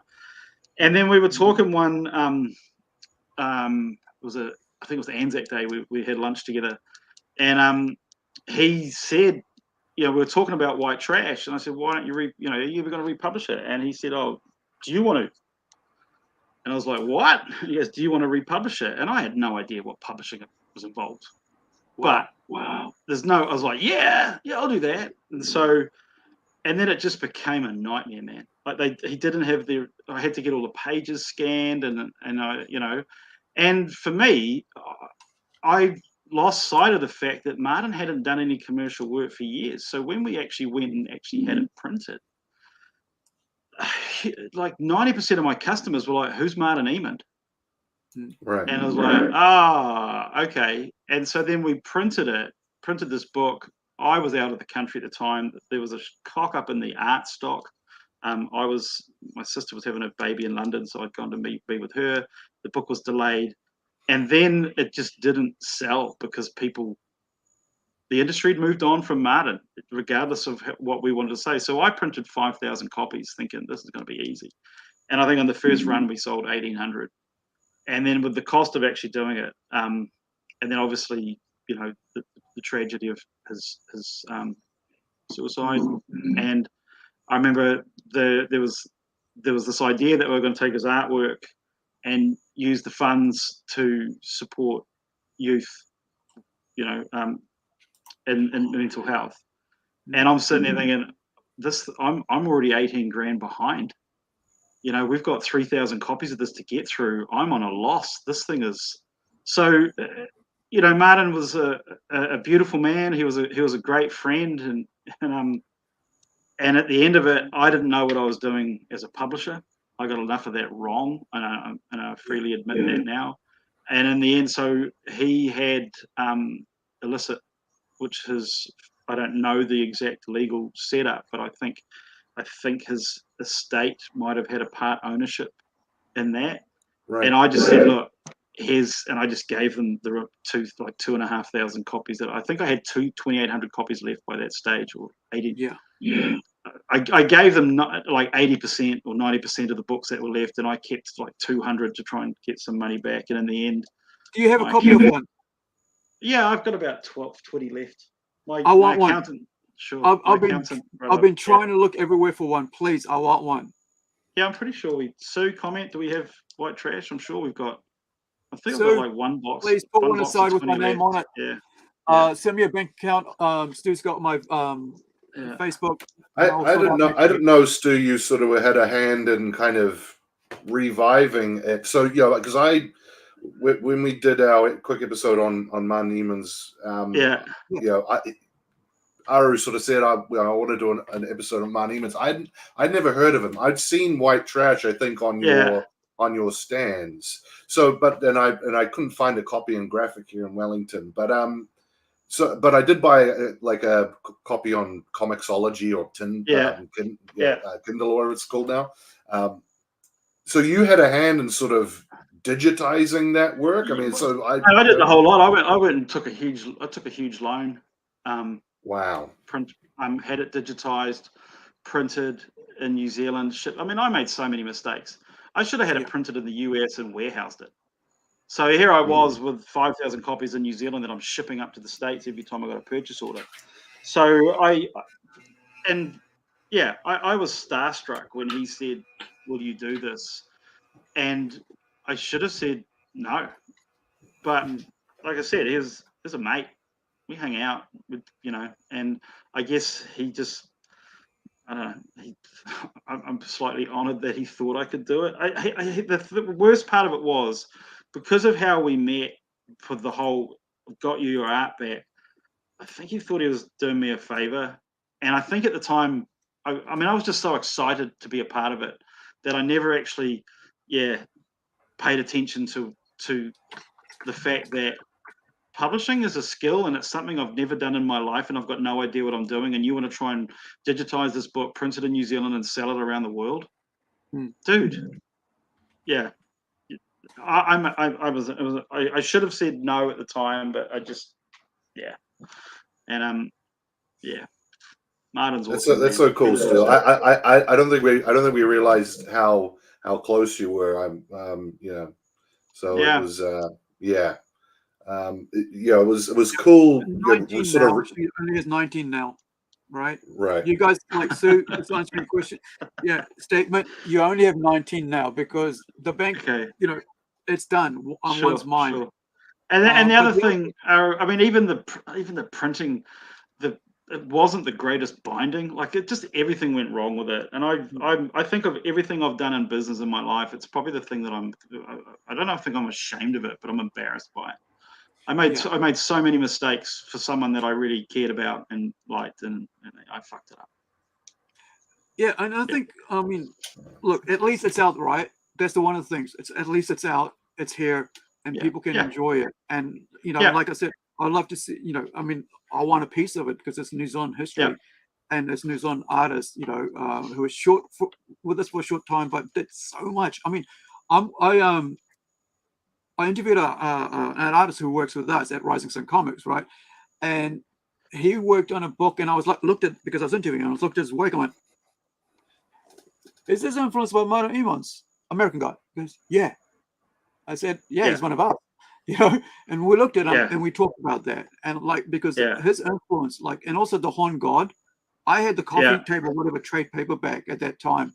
And this is like about 90, most people like 94, 93, I had that, and it was one of my treasures, like, because I actually painted Slane going into hell, like when he goes through the water, actually this big, because I just love that book so much, and like acrylic, like painted, because I used to paint. I don't paint anymore, but real painting.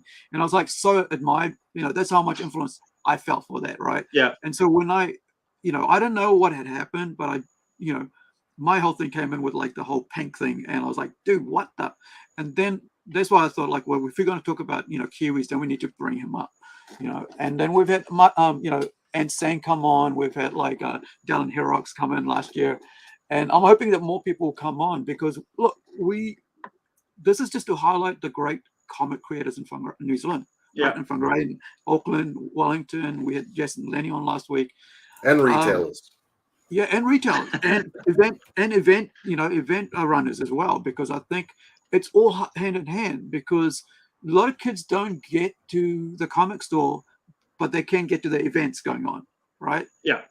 And they can go to the store, and then they can carry on from the store and come back. Oh, there's something else, and it's a really cool way. And especially the other thing is that creators need to get into stores. Creators need to get into events and push their work to make it easier for retailers to push their work, get their name out. And that's something that we're talking about today with Tom Hutchinson's, about people just being too shy and not getting their work out. Have you dealt with that? Sorry. I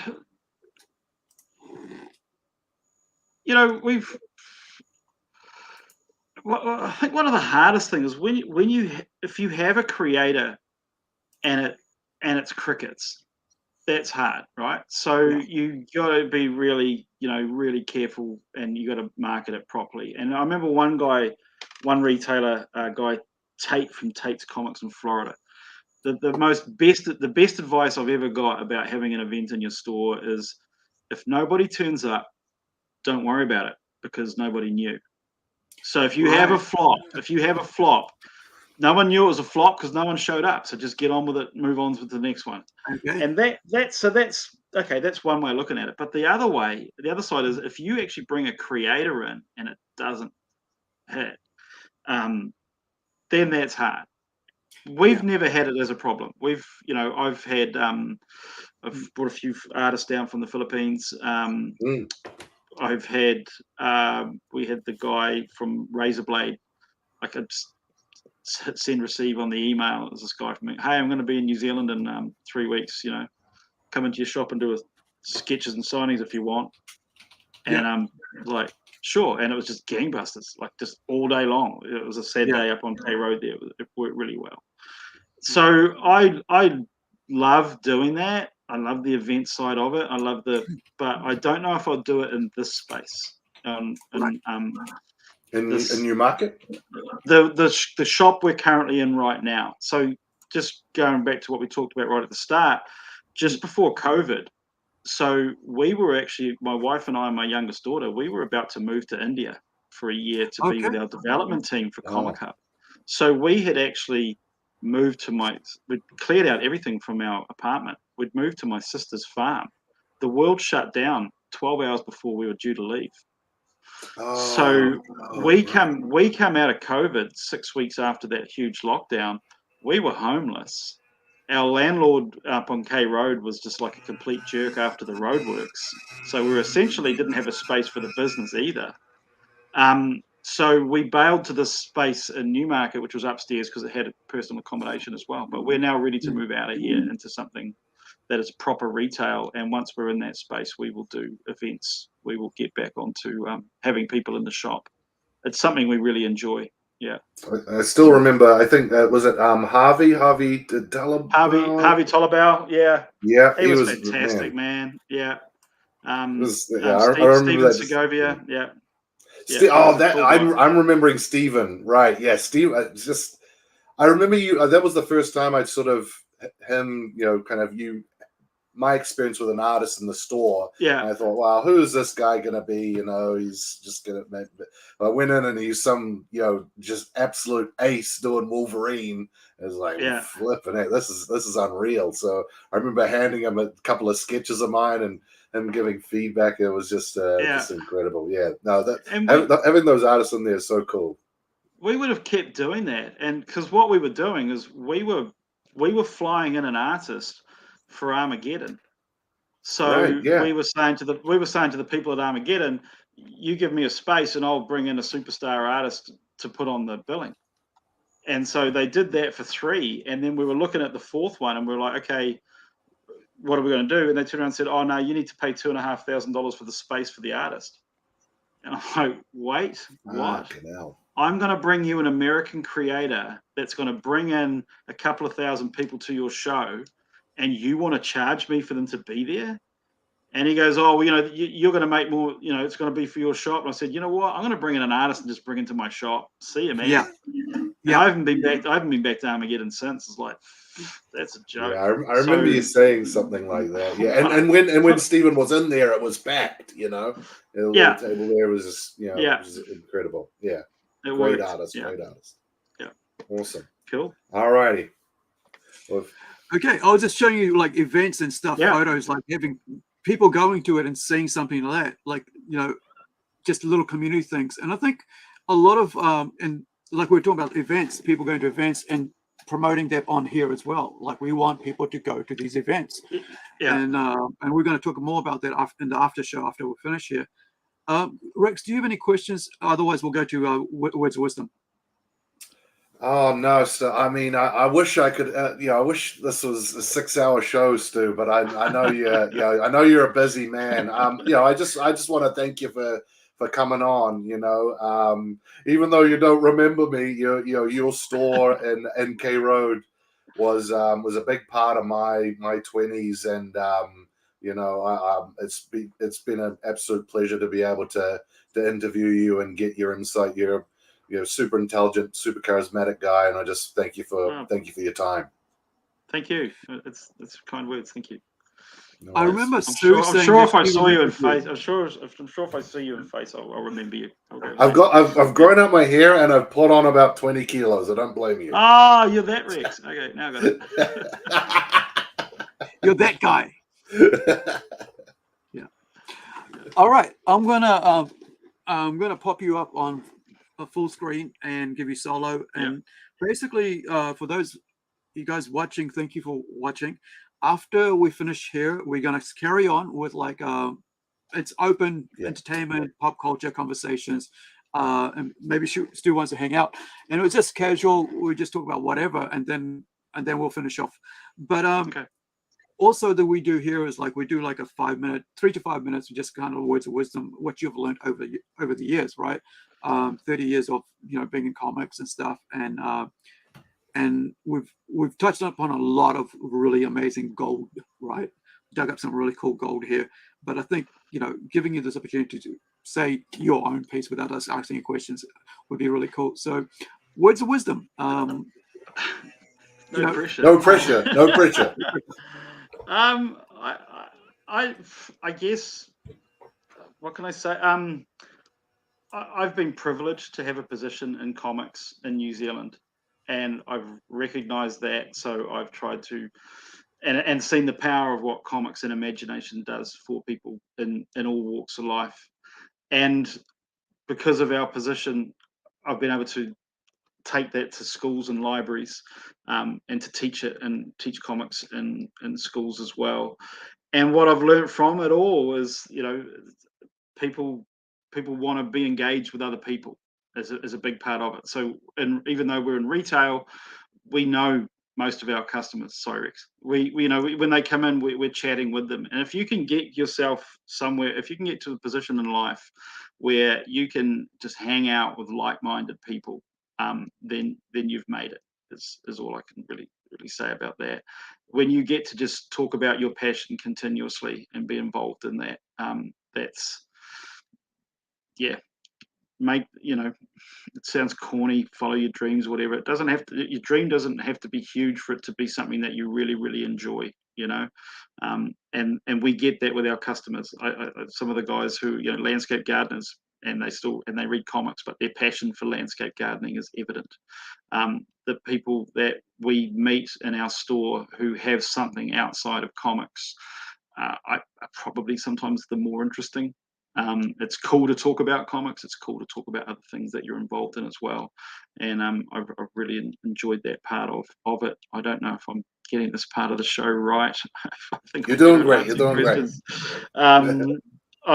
I've enjoyed every part of it. I've managed to, you know, I get to travel a lot because of comics. It's taken us, you know, we've got our own IT company in India, which was something that I think being involved in comics let me do.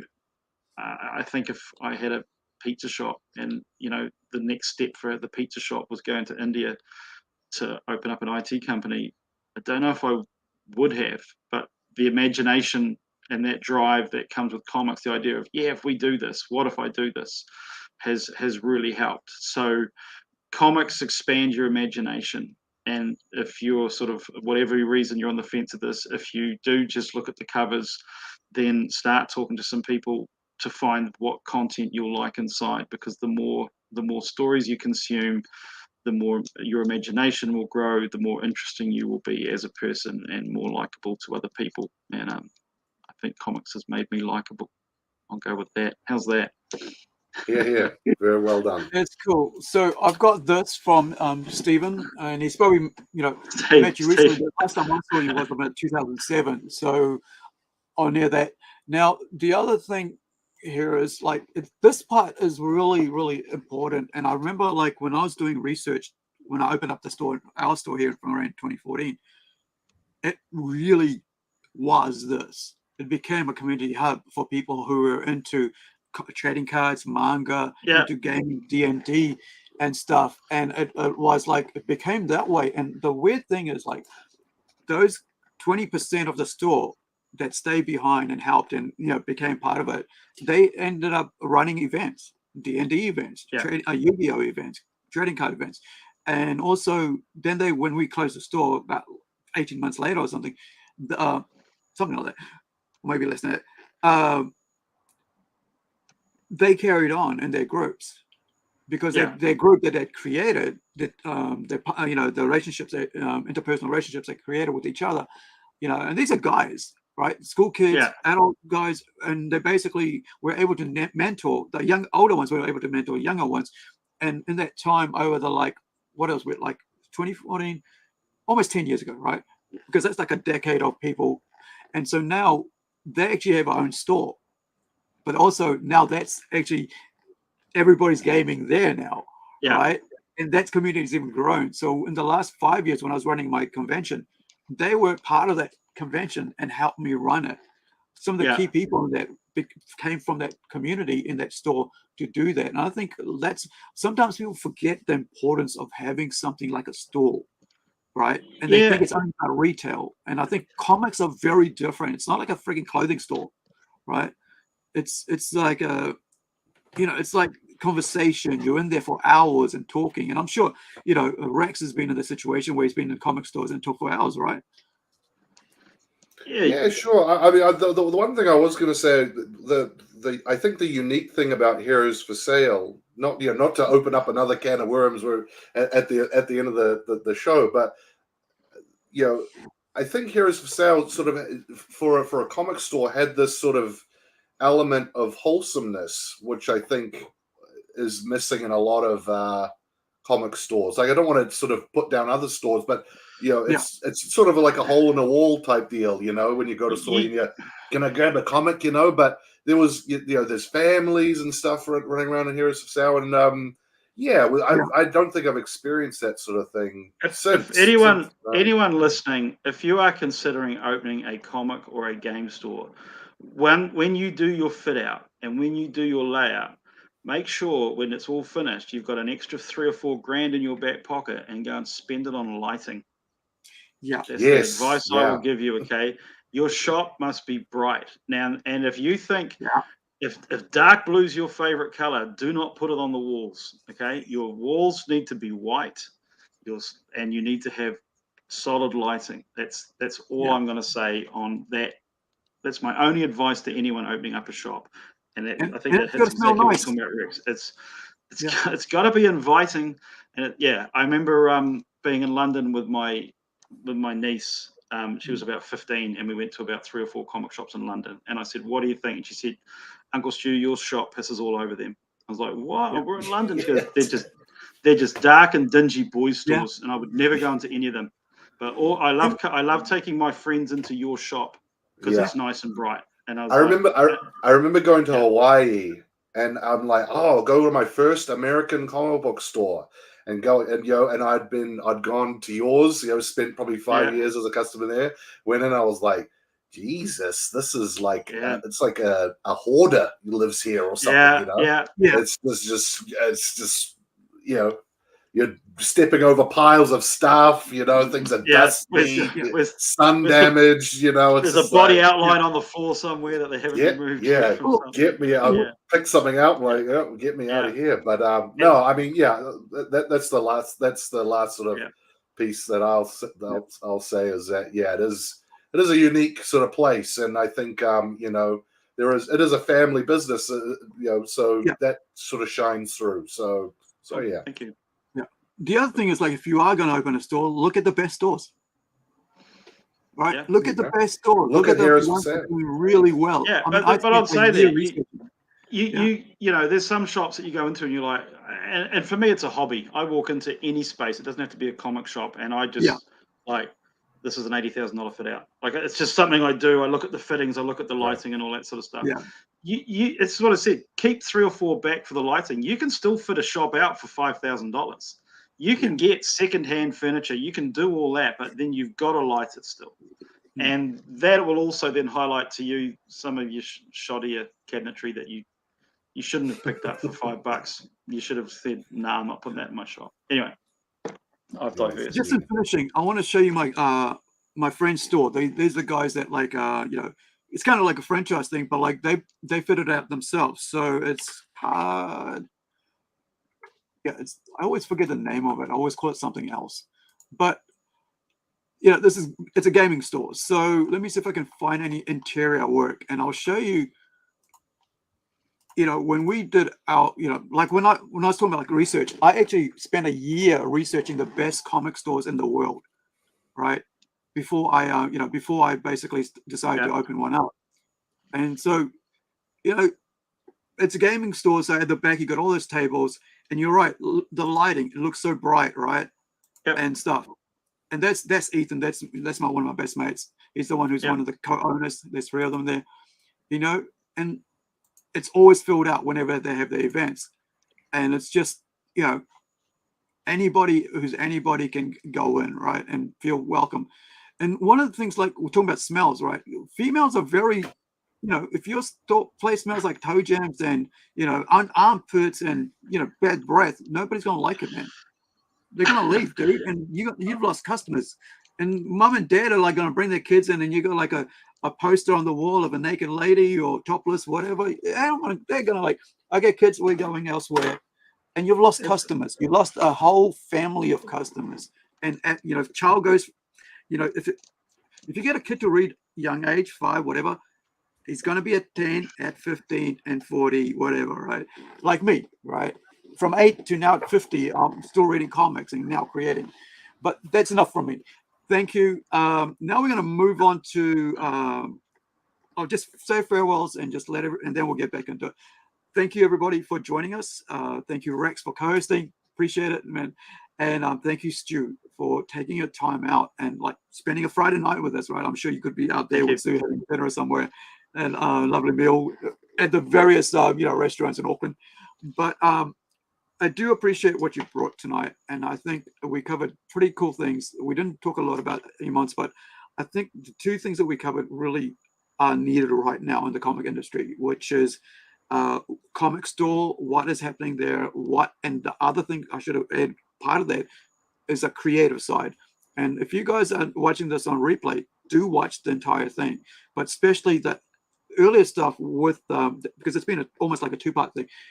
The creative side and why comic stores are, expect what they expect from you as a creator. Because if you're going to get into a partnership to get your comic into store, you got to do the other part of it as well and give them good books and make sure they're out on time and stuff. And the same thing when we're producing stuff, we got to do the same thing ourselves. The other side of that is like, don't expect them just to do it because you're from the same country, right? Because they got to make a living. They got to pay the bills. It's like, I remember like people were buying comics and never came back. They made me order shit and they never came back.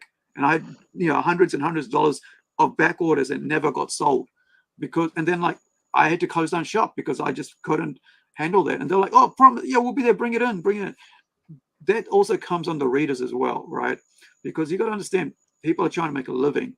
And I think it's, as much as we can talk about and harp about that, but it is like, how would you like to be treated if somebody came to your home and then took the meal away with them, brought you meal, and then took the meal back with them? It's like taking beer to a mate's party and taking that beer away again. It's not a good feeling. So don't make promises you can't keep, especially with stores and retail, especially with comic stores, right? The way things are going. Also, the second part of that was Comic Hubs, right? It's comichubs.com. Check it out. If you like a publisher or a store, get involved with it, because I think it's interesting. For me, it's interesting because I'm part of a bigger publisher, which means that I will be interested in those guys, kind of like getting involved, getting the books out everywhere. Because I'd rather have a world audience than a local audience. And I think you should, as a creator, would also want, and a publisher would also want, not just your little community here, but through your country, through your city, across the world, because the world is a global stage now for comics. And people are hungry for stories. If they wouldn't be freaking spending billions of dollars on manga, that reads backwards, right? Right to left, right? And bottom to, the other on an angle, which I read and I enjoy. But people are looking for good entertainment. So be a good writer. Test yourself. Ask people if it's good or not. And get good artists or whatever art you do get. Work hard at it, man. Because I think for all of us out here, we just want to create and tell our great stories. And that's one thing I really appreciate about what Stu said was great stories, right? And it's at the end of the day, it's your story. Nobody's going to force you to tell anything else. But if you want it out there, it's going to be able to be marketed to a certain audience and a certain way. Because Coke is Coke because they do it a certain way, and so on. So thank you for watching it. It's my waffle off. Thank you, Rex. And now we're going to cross over into after party. So 2 minutes and 2 hours and 17 seconds. Here we go. Now, this is not what we do now. So that's the episode. So if you want to hang out, you can hang out. But we just sort of hang out and talk about sort of current news and things like that. So let me go to the bathroom. Me too. Rex, you're on. And then I'll come back. All right. Sounds good. Oh, the pressure. It's now a solo performance. Yeah. Okay. I think we've got a bunch of stuff lined up, sort of kind of pop culture news and things like that. That sort of scales the gamut. Oh, I'm on the big screen. Yeah, no, great episode. That went really, really well. Yeah, shoot. Let's have a look here. Let's bring up some of the stuff that Aru sort of planned. I think you wanted to talk about Monkey Man, which is a new movie that Jordan Peele's production company is putting out. Yeah, let's read through some of this stuff here. I wish I could pop up the comments like Aru can. Let's have a look. Our store is our community. We are so lucky to be in this industry and be in a position to promote comics with the wider community. Yeah, I think. I wish I had. I could see the new marketplace, but I remember walking into Heroes for Sale at the end of K Road, and like my jaw literally dropped. I'd never seen a comic book store like it before. It's like it was like comic heaven. Like it's like Stu said, it's all all kind of all clean, well lit, nice framed artwork, on the walls. Beautiful. So yeah, it's no, it was just a real special place. And like I said, it's there is sort of an element of kind of wholesomeness, which I think is sort of missing from stores, and I think a lot of other comic book stores could kind of take note. I think sometimes like hobbies, comics and cards and things like that can maybe be a little inaccessible or intimidating to the average person.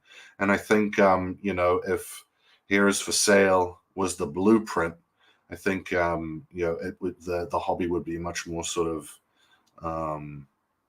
inviting, to normal people. It's not sort of kind of esoteric kind of for, it's not a boys club. I think like Stu said. So yeah, it was Here's for Sale has a very special place in my heart, if you can tell. So yeah. Okay, alrighty. The after party last time was pretty involved. The thing is, I probably need to go to the bathroom too, but if I leave, then no one will be able to, will be here to man the ship. So I got sort of drawn the short straw. Yeah, I mean, the after show, for those of you who are new, there's a couple of names there that I don't recognize, but it's just sort of free form stuff. You can sort of field whatever you want. We're all back here, thank the Lord. I'm starting to sweat. I'm just sort of explaining sort of the idea of the after show. Stu, the idea is that you could just sort of talk about whatever you want, what you've seen through the week. If someone in the comments wants to sort of bring something up, then we'll join us about it, or join us. Yeah, there's a link. Jump on if you're interested, because like this is just us hanging out, socializing. Because the main kind of like serious stuff is over. This is where we just hang out. Now you mentioned that you were talking about like I'll bring it up. So you were going to bring up Dev Patel's Monkey Man. Yeah, let the trailer play in the background. But I was going to ask Stu what his picks were. Like, what is he reading at the moment? Like, I know. Perfect. Yeah. I'm in the middle of Art Brute, which is the same. I need to remember his name. Someone could bring that up. The same writer of Ice Cream Man. Right. So I like the surreal, the weird. Sci-fi is probably more my favorite, and certainly European sci-fi is probably the bigger things that I'm really into.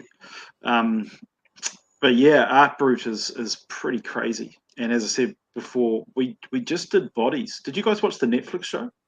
I did, dude. Like I was like I hated that shit, to be honest, because like I felt kind of like weirded out by it, because I read the comic and I was like, I love the comic. And then I was like, okay, it's okay. And I'm like, then I was like, let me get, like, I might be wrong here, because I watch so much stuff while I'm actually working, right? Because I'm multitasking all the time. So what I'll do is I'll let you bring up Bodies on my IMDb, because I'm not sure. I want to be honest about what if I might even have a 7 on that or something, and I might be wrong and say, oh, I actually liked it. I think I give it a 7. But I give it a 7 out of 10. What did you think about it? So I got excommunicated from Netflix with the whole can't steal passwords anymore. So I've not been on Netflix in a minute. So I might not be able to sort of add to the conversation this time around. So one of the things I really liked about it, which went against something, is how different the TV adaptation was to the actual comic. Right. And I remember one of the things that happened, I mean, this is about years ago. I got tickets to the premiere of Frank Miller's Sin City movie. And going into the theater, I remember there was like probably about 10 or 20 people were like, "Oh, it's the guy from the comic shops. The guy from the comic shops come to see the Sin City premiere." And it was like, "Oh, that's pretty cool." And then like it was the 3 acts, which were 3 different graphic novels of Sin City. And I remember by the time the second act ended, I just wanted to slash my wrists. I was so bored. Like this, the movie was panel for panel the comic. And then when the third act started, I was like, I'm out of here. I know exactly what happens. I do not need to sit through this shit. And then I thought, hang on, I'm going to look like a real elitist jerk if I leave. Because I do walk out of movies frequently. As far as I'm concerned, I've never done that. I think only once I've done that. You've got 20, 25 minutes to grab me. After that, I've got better things to do with my time. And if this isn't interesting, I'm gone. And I so wanted to walk out of Sin City because I was just so bored by that stage. Bodies is just so different. It's just, they're not even the same. I mean, the bodies are different for a start. They're not even, you know, one of them's this kind of time travel one. And so Sue, when we saw it on Netflix, I said to Sue, "Oh, should we do this for book club?" And she's like, "Okay." She read the graphic novel. She goes, "I got no idea what this is about, and I think it's a pile of crap." And then the show came up. And we thought, well, should we be stocking it? And we watched the TV show and really dug it. And then when we read the graphic novel, it's like they are so different. This is going to be so fun. And then we had people at book club who were at various stages of, I haven't watched the series yet, and I don't understand the comic, and I didn't enjoy it, to I'm 2 episodes in and I'm going to binge the rest of it when I get home. And we had the real different opinions on the storytelling and what they were doing with it. And I really liked that. You know, as we all know, Alan Moore doesn't take checks for Watchmen because as far as he's concerned, they're not adapting his graphic novel. They're just taking an idea and it's a completely different format. And I think storytelling should do that. I think it's great to have source material and it's great to pay a creator a check, but you don't owe that creator anything. When you turn around and say, we're going to adapt this, they sign away all rights. That's it. You wrote a novel and, you know, and it might have been an R18 and it turns out to be an anime for kids, whatever. You take that idea and you move on with it. But I don't understand how people could read it and make sense of it on the first run. But now that I've seen the show and done book club, I love the surreal. You know, this is something you can read on a Sunday. You can't reread all of Invisibles on a Sunday. You can't read Sandman from start to finish on a Sunday. You can read Bodies on a Sunday, and I'm really looking forward to that, doing that again. I think for me, like when I read it, it was like, this is my kind of thing. This is how I like. This is kind of the style that I want to bring to comic books, and I like the, you know, the surrealness of it, and like, I mean, you know, parallel worlds and that idea. And then you're right. I think going into Netflix and having read the book, you know, I should have just went over here and then went there. And that's something I had a conversation with Greg Rucka about when he was here in about 2009 or something. And he was right next to me, and I was like, "Hey, so what do you think about them translating adapting Whiteout?" And he just said, "You know, they're 2 different things. Like the comics, the comics, the movies, the comic." And since then, right, I've fought a lot of times over it, but I accept that. I think, like, you know, there's only one comic that I've ever written that I'll ever go, here, make a movie out of this. All the rest won't be touched because it's a crime drama and it's okay and they can do whatever the hell want it. But anything else, I am not going to let them take it. And I think that's something like, you know, when you look at, they're looking at doing Queen and Country, right? As part of Greg Rucka's series, which I've got a whole bunch, like 3 trade paperbacks there. I think that idea of like, hey, this is this and this is this works.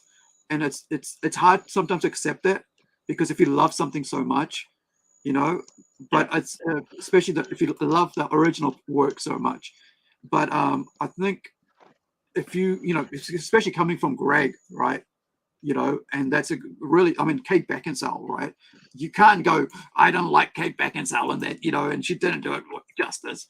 But like, you know, it's a great book. It was, you know, it made in New Zealand.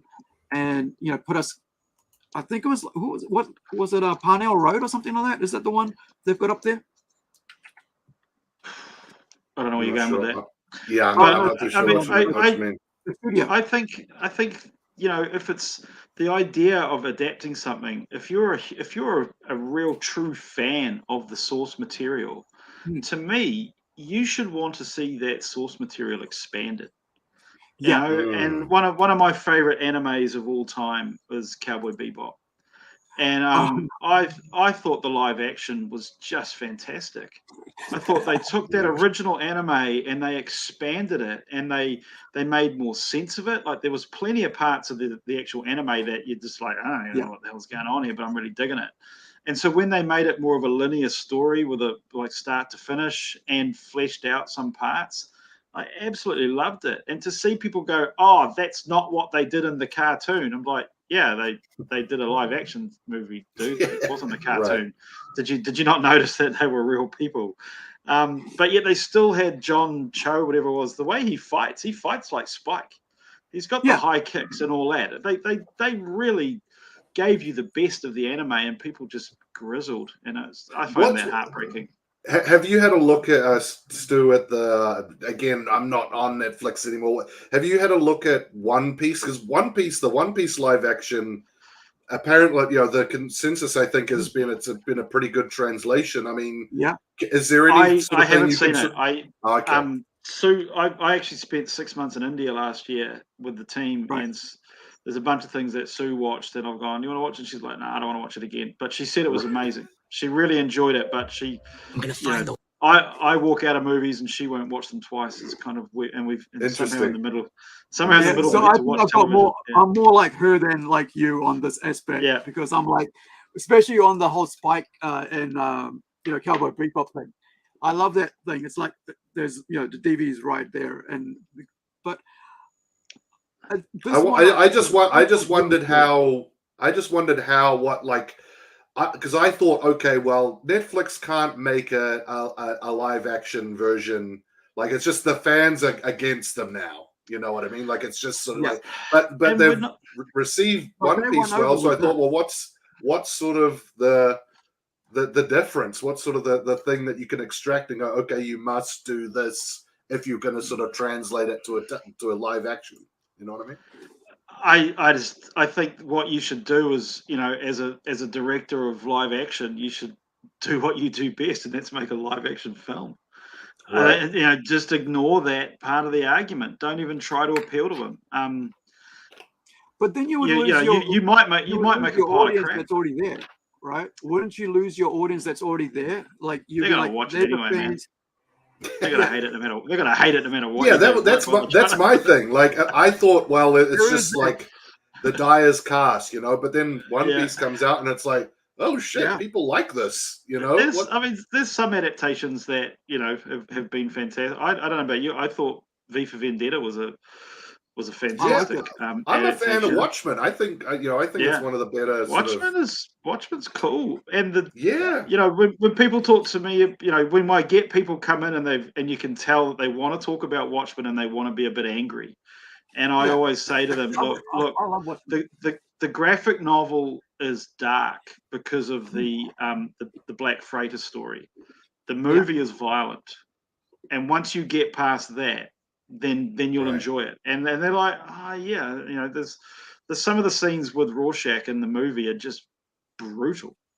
And that doesn't come across in the comic. He can look after himself in the comic, but he's Batman level in the movie, isn't he? For the way when he's in the prison and goes through everyone. Yeah.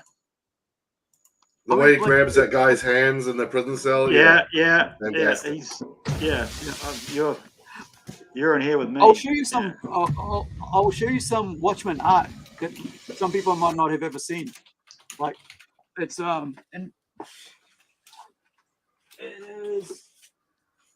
it's portfolio art. What tequila are you drinking, Stu? So, no. What make? What make you drink? Old Meadow. Is it Old Meadow? Okay. That's the other one. I'm a rum guy, so I'm a little clueless. Yeah, I like the white spirits. Yeah, gotcha. Same here. Whiskey. Same here. Whiskey for me. So a couple of years back, I had the opportunity, and I ran for it, of buying this. Oh, Ooh. what is that? Is it a vinyl, like a record? What is it? It's a sleeve, right? That's the sleeve. So now I'm going to show you what came with the sleeve, or in the sleeve, since we're on Watchmen today, right at the moment. Remember, a comic is about this big. Yeah. Right? So now in this is the American covers. Cover 9 like of jumbo. 12. Oh, nice. Cover 9 of 12. Cover 10. And these are the American covers, right? So if you got the American, then you got these covers. This is cover 11 and cover 12. And I've got the French ones coming up. I haven't looked at these for a couple of years. It's just we were talking about like with Tom Hutchison today, and I said, "Oh, let's have a look at this." So, do you have much original art? Do you buy original art, or you no? Down that I've never. I mean, I've got some of other people's, but not really. Do you because sell original art? Do you sell original art, Stu? I know you've got a lot on your store on your walls, but I've sold a couple of pieces that because I seldomly buy it for other people when I'm at conventions and things. So I did once buy, it was quite crazy. I paid $40 for 5 panels of Betty and Veronica at a oh wow. And so it was a complete joke from start to finish. And I just brought it because it was $40. I couldn't believe how cheap it was. And I had a woman from Queenstown in the shop, and she was talking about how she liked that. And I pulled out and said, "I've got this." And she paid, I don't know, she paid several $100s for it. She was like, "Oh wow, I'll grab that." And I just remember, I remember her daughter going, "What are you doing?" And the mum going, "This is the original pages," trying to explain to the kid in a digital era that once upon a time there was somebody who had to draw this stuff that was then put into a product, and this was the actual thing that person drew.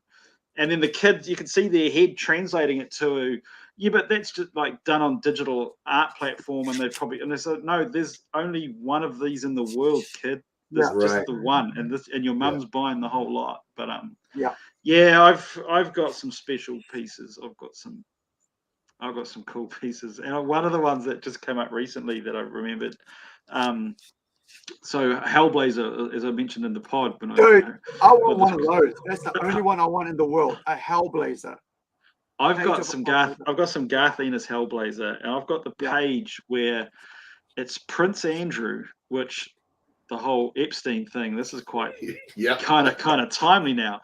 It's suggested that it's Prince Andrew. He's in a gimp mask, like from Pulp Fiction. He's in a Pulp Fiction mask, and sort of all studded out. And he's standing there talking to Constantine. And the story in this particular issue is what's the other one? Prince Charles has been possessed by the demon that was the Jack the Ripper. So so they're basically saying that Jack the Ripper was someone who'd done summoned a demon and this person had run around, and Prince Charles was now possessed by that same person. So Charles was running around the back streets of London killing prostitutes. And so it's Prince Andrew talking to Constantine, saying, do you think you could mess this up? Like, not free him and leave him trapped in there. And Constantine turns to him and says, "Is this your idea or your fat ass wife's?" So he's in this page, he's basically calling Fergie this fat butt, and he's in this gimp mask. And I think I paid like $60 for it, and now I wouldn't sell that for $6,000, mate. I was no way. With what's gone on with Prince Andrew and all of that, there's just not a chance I would sell it. Have you ever seen someone fall on their knees so poorly in an interview before? have you seen that? It's my God. Yeah. You can have no context of that interview and go, "This guy's in trouble." Yeah. he's Yeah. eating shit right now. Mummy, can you get me out of this one, please? Jesus Christ. On your own, sunshine. Man, when he said, "Oh yeah, that can't be true. I don't sweat," I was like, "Oh man, wow." Yeah. They immediately produced photos of him sweating profusely. Incredible. Oh my goodness. Okay, so that's cool. Because I noted, I'd seen in your store that you had some like framed I pieces. always try to have some up. Yeah, and I do get it, most of it framed. I've got about 50 pieces that I've bought over the years. Yeah. I've got a cool Invisibles one where it's just the Washington Monument, and I brought it because I wanted the editorial, like as part of the process, like who I order edited it, so it was like issue 1 of page whatever. And the only text on it is "It was all lies." And I just think having that on a comic page with the Washington Monument sort of sums up American politics beautifully. And again, like a page that nobody wants. I think I paid maybe even $40 for that. So just some pieces where I've kind of looking for something to do with the industry has helped out. I've paid some silly money for some as well. Hey, Johnny boy, I have 25 Constantine action figures, and one day I am going to stop motion a scene of him busting out of the action figure, out of his wrapper, as he summons himself and gets possessed in a pentagram. So I've kept the 25 so I can cut them at various stages to make him burst through in stop motion. That's a project I've put aside for one day in the future. I'll show you the influence of because the other thing about Constantine is that it's the first and only comic book I wrote a letter to and was published in. Oh, no way! And, so I think it's I can't off the top of my head right now. I can't remember which one it is, but I had a published letter to Karen Berger, and it's been one of my things. I've always I wanted to do a Constantine story, and then a little while later I decided that that's not what I want. I want to create my own story. And so I created my own character. So I want to show you some work that we're going to come out in August. I'm going to get it inked and stuff. Where is it? What's a good one to show? Here we go. So sorry, you go. So this is Templeton. It's going to be coming out in about August sometime. This is the character here. So that's Templeton there. And this is Placenta, the demon. They're partners, they're soul collectors, and they work for, Lilith in a place called Hellscape. And so this is going to be in full color. I did a cover for it from the artist. The first issue is completed, like that, all penciled. And now we've got an inker who's going to ink it all. And then we're going to put it out in August because we've got another sci-fi one coming out soon. And then while this has been worked on, issue 2, I just got the page of issue 2 just dropped as well to me. But I'll show you some of the work,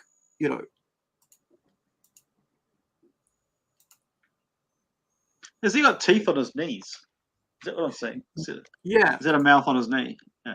Yeah, it's a crazy little demon thing. Yeah. Kind of slick. Who's drawn it? An artist from the US called James D. Hill. So this is we're changing things around because we're deciding whether is this going to be like a PG book or M book or mature reader, whatever. And so we decided it's going to be a mature book at the end.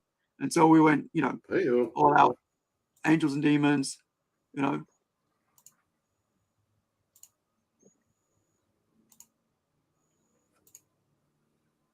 full on, Sorry. It's about. So you had a conversation about what age group this was targeting here. You weren't aware when you were writing and trying this who it might be for. It was the first two pages. It was the first 2 pages, and I was like, "Where we going? How do we release this?" And I was like, you know what? Let's just cover the boobs. And then it was like, because these are guys. This is about hell and heaven, right? This is about hell. Yeah.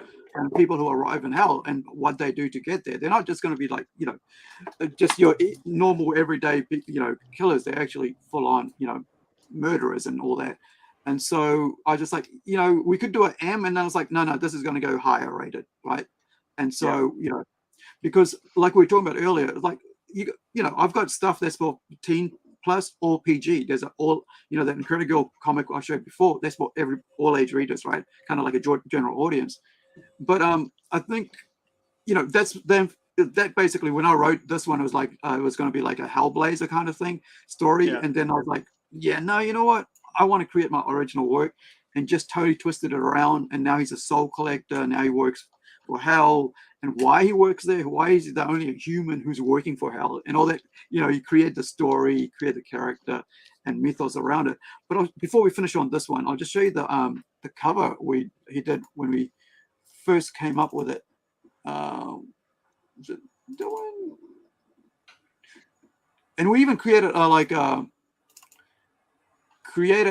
actually created a religion, so it would not be like, upset anybody of any religion for this actual world. And then now we decided to cross that religion into every other, Is that something you've got to be conscious of, Stu, when you're sort of, I don't know, like putting the store together, like, because there's it's pretty open floor, you've got a lot of different stuff. I guess it's the same as a bookstore, but there's a lot of sort of visual imagery on the cover that sort of denotes kind of how I mean, if you want, the kid market is a growing market.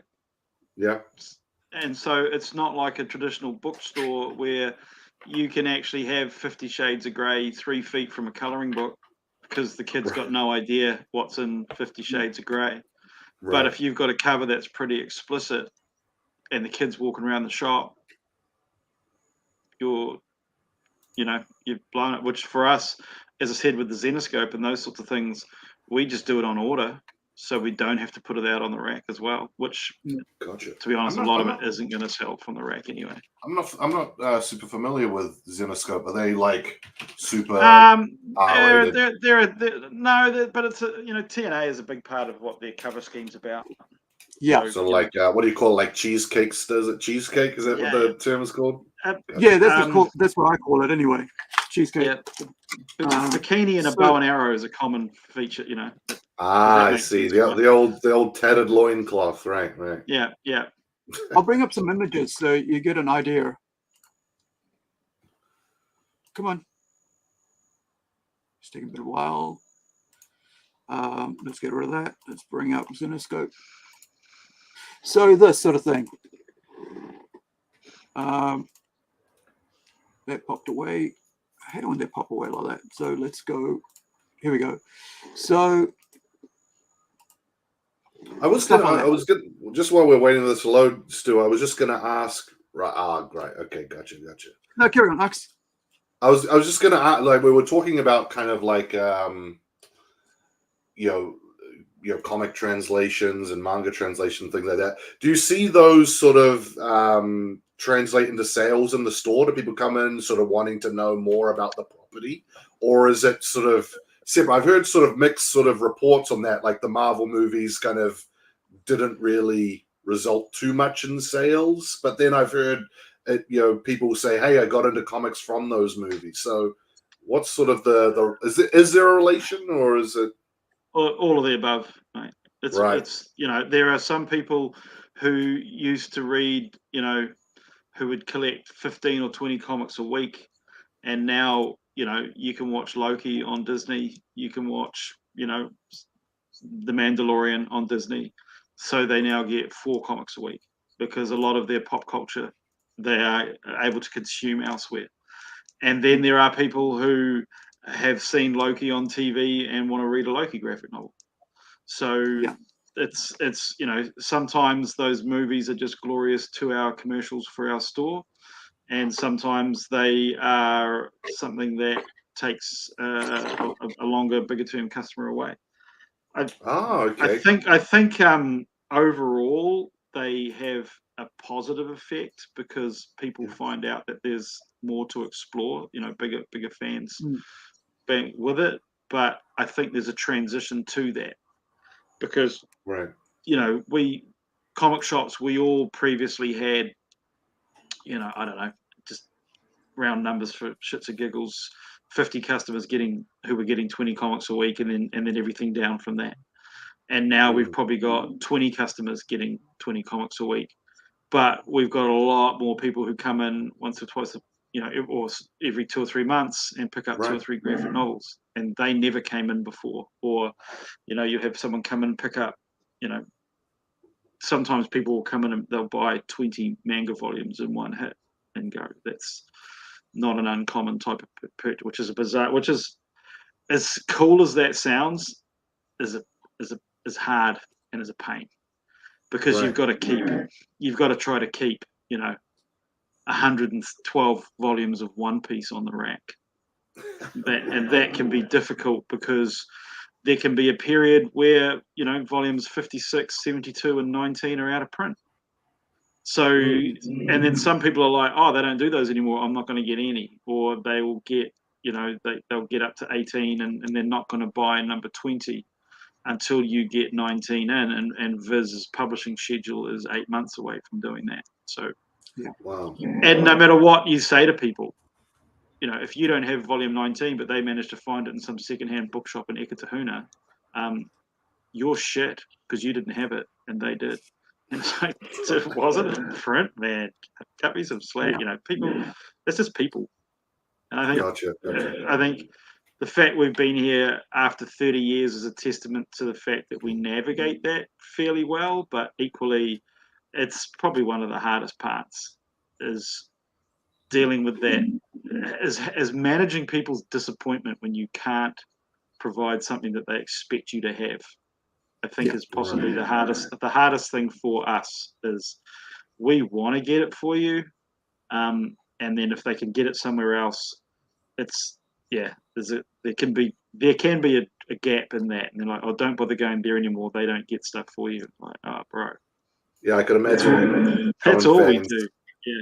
Being a little emotional. Yeah. Yeah. So you don't have any. Yeah. I was just, just to. I don't know how appropriate this is, sort of comparing like manga and Western comics. I know people do it a lot.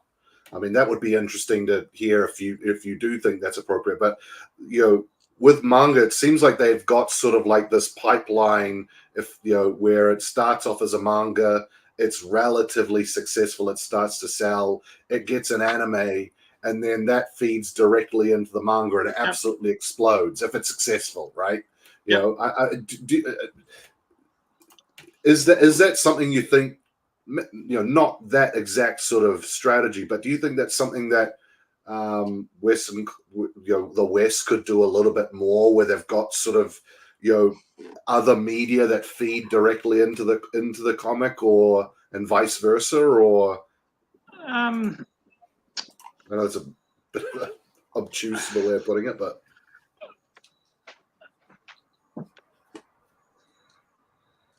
I think, earlier on I mentioned this idea that there's some shops that feel that once they've opened up a store, everything that's pop culture must route through them.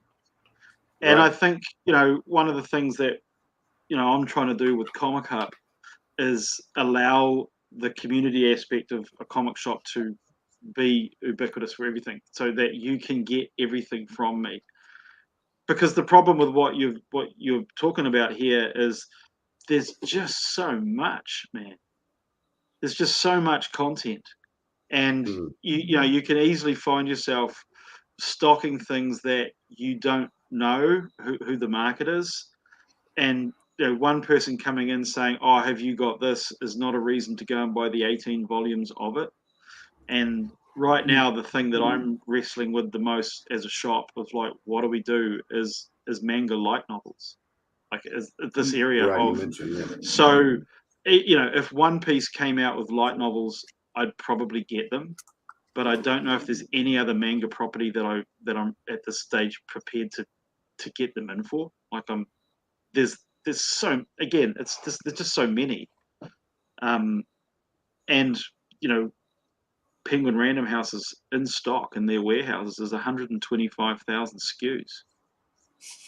Which is basically 125,000 items that a shop like mine could potentially carry. It's novels, it's Studio Ghibli and Star Wars cookbooks, it's Transformers coloring books, it's every light novel, every manga, all of that. And where do you start? Where do you stop with it? And, you know, as a shop, everything you bring in that doesn't sell is loss. It's as simple as that. If you don't turn, you know, it's taking up rent, it's taking up cash flow. And then if you quit it at a sale price, it's still a loss. It's still, you know, that's something that someone's purchased that they could have brought something that you actually got a margin on that could have paid rent for. So this the sheer amount of things available, I think, is the hard part to navigate from that question. Wow, There's so many things on Netflix now that come from comics. Yeah. That I wouldn't even know. I doubt we're probably stocking 15% of it. That's interesting that you sort of talk about sort of risk with manga and stuff, because yeah, I think you're the first retailer I've heard sort of say, hey, like, this is not just a sure thing that, you know, that people, well, there is risk associated with backing it. Yeah, I mean, there's a lot of people who like One Piece who've never bought a single volume, let alone volume 1. So when you get to volume 47, you know, if I don't know how many copies of volume 1 we sold, obviously it's going to be a few hundred. But there'll be some volumes of One Piece where our sales might be 12 over, you know, whatever period of time it is. When you start to get into those middle numbers, and then like Viz goes, hey, we're going to reprint this, and it's like, well, it was $9.99 US last time, and now it's $11.99. So now I've got different pricing amongst it, and I've got people who are completists for everything. It's all got to be exactly the same to sit on their you know, their bookshelf. There's things you're trying to navigate in that space that sometimes it's like, bro, can you just get Dark Knight Returns? It's just one book, and when you buy, you know, and I can keep 5 copies out back because it takes me 2.5 weeks to restock it, so I know I'm not going to sell more than 5 in 3 weeks. But I can always keep 5 because I'm always going to sell 5 in 3 months or whatever, so I don't have to worry about it. And it's just, you know, having that is so you have that block of stock that you know you can just keep turning over, and you're continually looking at the rest of it, which has a higher risk but a greater reward if you could nail it. You only need 3 people to decide they're going to buy all 110 volumes of One Piece. Yeah, and that's a good Christmas. You know, it's not bad. 300 volumes of a book you're probably making $8 a book on. That's $2,500 to your bottom line for 3 people. I think that's it's a lot of Dark Knight Returns. I think that's what turned me off to One Piece. I started collecting it, and then I think it was up to like probably booked 30 or 28 or something, and I did the math, like, you know, I was a student, like, how much is it going to actually cost me to collect? I was like, I'm out, man. I got up to like 55. You know, how many times are you going to reread it? Right. Yeah. That's the other thing about some of those manga tomes you got to look at. Yeah. You got to get in on when it starts. And I think because the amount of new things coming out, and you know, like, basically it's going to be a 12-issue volume anyway, because that's how they work, majority, right? So you got 12 books. And then if they do a second volume, that's another 12 books. But if you got something like, you know, especially like One Piece, which has been going on for, what's it, like 25, 30 years now, you know, and there's something like about 1,000 volumes or something. I think the US is up to like 115 manga books of One Piece. Right. Like, it takes up multiple sections of our rack. Yeah. it's insane. Jesus. But the other thing is, like, there's more coming out every week. Like, this is like Singla the Frontier. Like, it's based on a game. You know, you go into the game and you play a game. You know, and so like a VR world type thing. But this is another property, right? Yeah, that's another 12 issues, right? Volumes, and then at the same time, there's another 12 just came out as well. You know. And so it would be really hard to pick. And I think that's why a lot of people just stay with the safe property and stay with that safe property rather than trying out new things. And if they do, it's later. It's like a year later or something. Oh, now it's big. Now it's got an anime. It's like Demon Slayer, right? Demon Slayer wasn't like was popular over there, but wasn't popular here until the anime came out, just like Chainsaw Man. I mean, I saw Chainsaw Man in that piece of artwork that somebody locally had done, and I thought, oh, might as well go read this. Oh, it exists. Okay, let's go. And I read 5 pages and went, this is cool. And that's it, right? And then I said, I'll wait for it. I didn't even want to watch the anime until I had all the manga, because that's one property that I thought is going to be really good. But that's just only one property I want to collect. I don't want to collect all the others, right? Because I think there's too much. And I think, you know, unless you get in on the ground floor of it, it's going to be really hard to, you know, kind of navigate yourself around it. You know, and the other thing with this is that once they do it, then they put out a movie. So you do have advertising for the manga, which you don't have in the comic books, right? So Overlord now is going to have a movie based after the 4 seasons have been made. Now they got a movie coming out, which is going to be played everywhere, right? Hopefully, and so, you know, it's that advertising value that comes with the anime, or, you know, which is basically just a marketing tool for the manga itself. And if they did that for the comics, which is what I feel, if they did that for the comics, then people would just go, this is jumping on point to get into comics, which they did, by the way. I mean, that's the reason why I asked Stu, was that, you know, the anime and the manga have a sort of a symbiotic sort of relationship with each other, right? Whereas, you know, Marvel has movies and cartoons and video games and things like that. Structured very differently. Yeah. So to the layman, to someone who's not in the business, you know, you just go, well, they're making all these movies. Why don't the people that watch the movies go buy the comic books? You know, why isn't it happening like manga? But obviously, it's a little bit more complicated than that. So I just wanted to get your. I think it's easy. I mean, it's easy to consume the digital content, and like Steve Hunt has just mentioned there, Lone Wolf and Cub. You know, it's not even in print now. It's like an absolute classic. It's a brilliant story. I think it was like 12 volumes, and then they did Samurai Executioner and Path of the Assassin. There was like the three different stories by those creators, and they were, you know, they're finished. And then you get, there's others like the Battle Angel series, which I think was another one that they, you know, Ghost in the Shell, those kind of books, they tend to do a series and then have a big hiatus and then come back with some more. And I think that's easier for people to consume. You know, we're still getting new Ghost in the Shell. We're still getting new Battle Angel.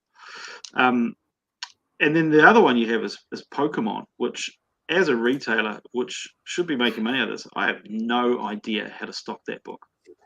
Like, what do you mean by that?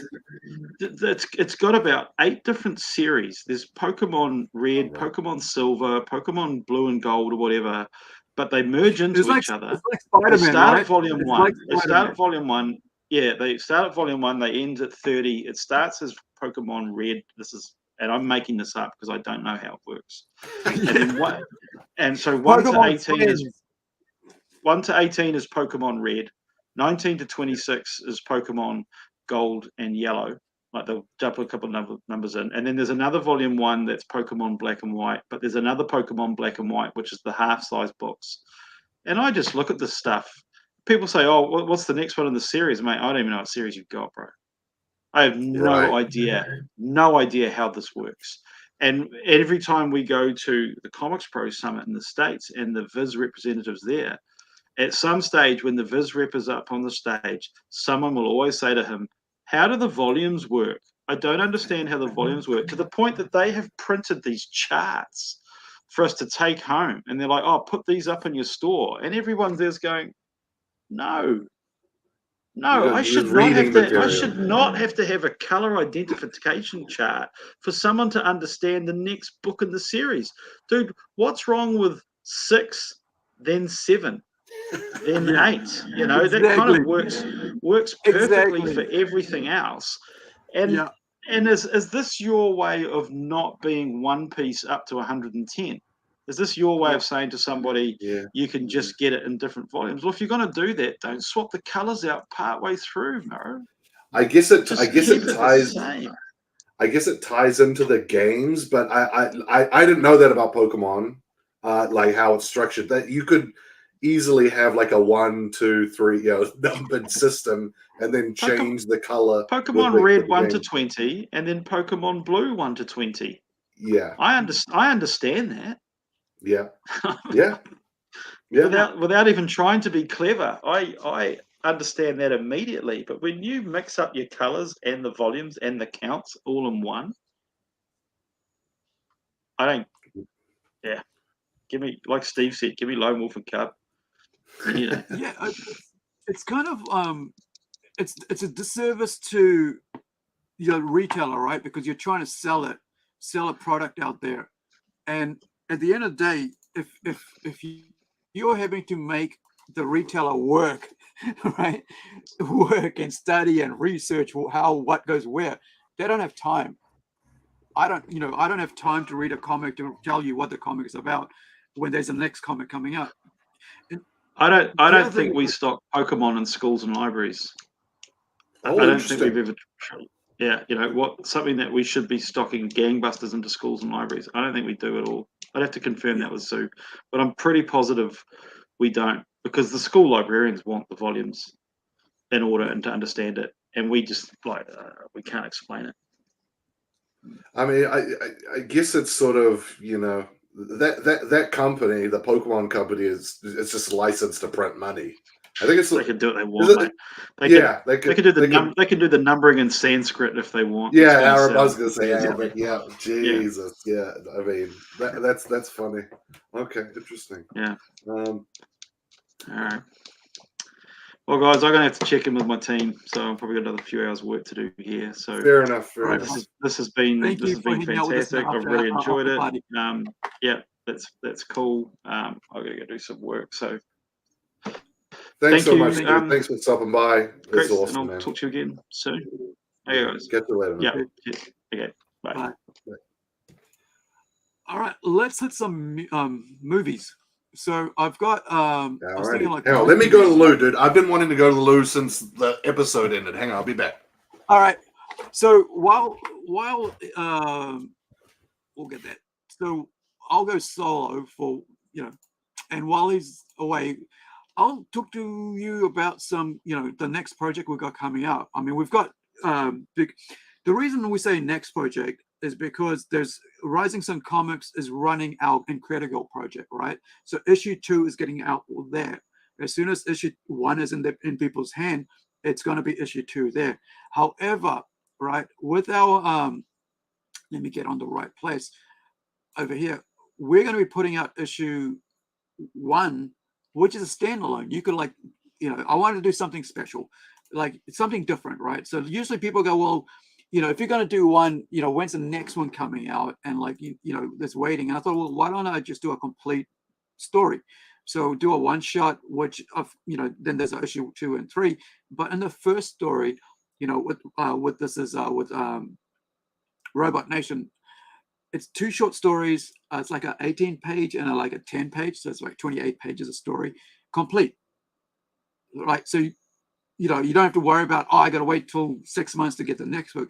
No, it's complete. So it's like a kind of like, something you can read standalone while you wait for issue 2 on Incredible to be completed. And then when that gets into your hand, issue, one of I think it's like, we're going to be bringing out Templeton. And I know there's a lot of issue 1s coming out, but we got a regular issue 1, 2, 3, 4, 5, 6 of Incredible coming out.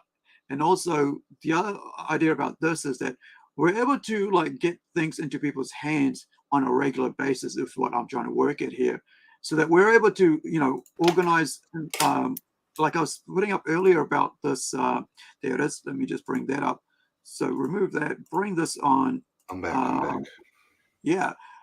So this is some of the covers we're going to be offering as part of our, project for the one shot.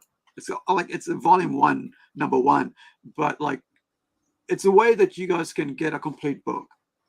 Because I'm doing a long form storytelling, 1, 2, 3, 4, 5, 6, 1, 2, 3, 4, 5, 6, 1, 2, 3, 4, 5, 6. And then we've got Zoolandia, which is going to be like ongoing. Like it's one book that's going to be ongoing. And then Girl is going to have like volume 1, then volume 2, volume 3. And also, you know, in there, we're going to probably put in Red Dot as well as part of that universe. So a lot of cool things are coming out. But this book is only going to be released from now on. All our Kickstarters, apart from Incredible, is only going to be released in print in the US and in Canada. And that's just to help anybody outside later on. If you can read the digital, you can buy the digital and enjoy the digital full color or black and white. And then at the end of that, you get when we get to issue 4, now you can get all issue 4 sent at the same time, and you can pick and choose.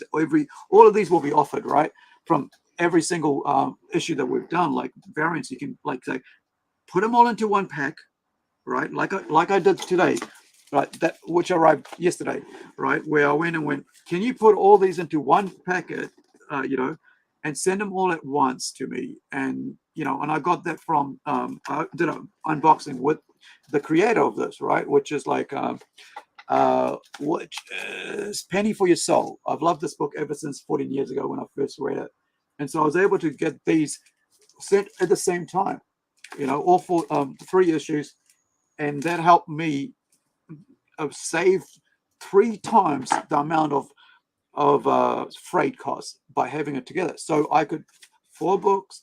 So now it cost me about $40 US or something like that. I think it was for New Zealand, where it's cheaper, right, for freight. And that's what I'm trying to do with us when we go and do with the comics with Kickstarter. But the other option there is that when we get to issue 4, I'm hoping that now we'll be able to sign up with friggin' Comic Hub or something like that, where we're able to release them into comic stores around the world. Now you don't have to pay the extra cost of it, right? But if you want the special covers like we've got here, right? I mean, not these covers, but I mean, like these covers. I think Comic Hub is a little like it's retailer based, right? So you need to get your product into a store first. Yeah. So it's not like it's so just to avoid any confusion, it's not like I don't know, like a Mighty Ape, where you could order a book. You can, but if your shit isn't in a retail store, you're shit out of luck.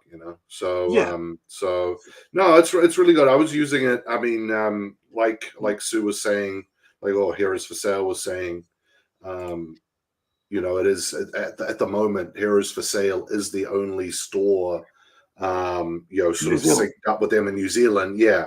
Why I don't know why anyone else hasn't signed up for them. I don't know, but it's real great sort of package as a customer, because you could go, I'm going to walk to Heroes for Sale. I want to buy something new. I wonder what they got, and it's all on your app on your phone, So it's it's sort of kind of we're talking about sort of digital media and versus physical media and things like that. This is sort of like a kind of a best of both worlds type thing. You want to know kind of what the store has and what you can get into and about the product, what have you, before you not try before you buy, but you know what I mean. Have a look, have a mosey before you purchase. You can go on as a customer, and with us, with us with Rising Sun Comics, like this, we've got 60 stores in the US that we can put our comics into.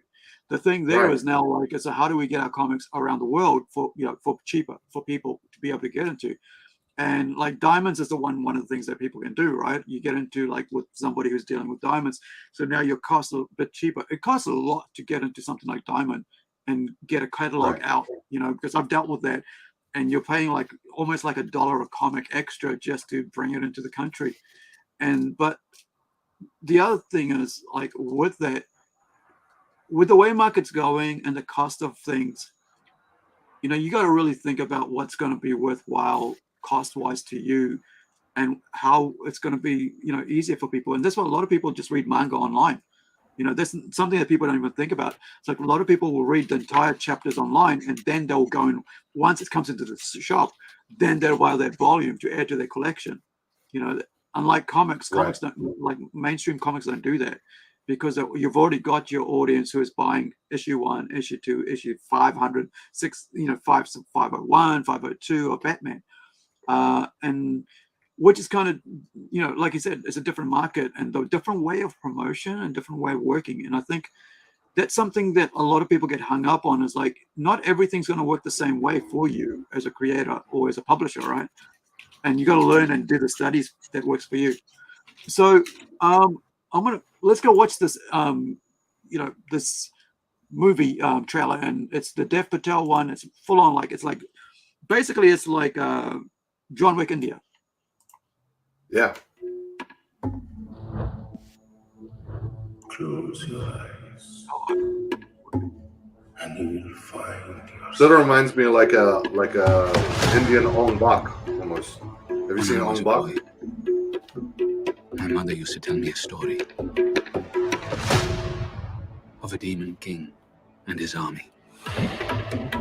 They brought fire and terror to the land. Until they faced the protector of the people, the white monkey.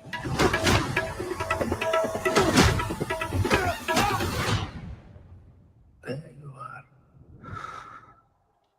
You are a beast. In this city, the rich don't see us as people. Give me the job no one wants to do. I'll do it. Anyone who forgets their beliefs, it doesn't turn out well for them. This is not the place to work if you can't handle that sort of stuff.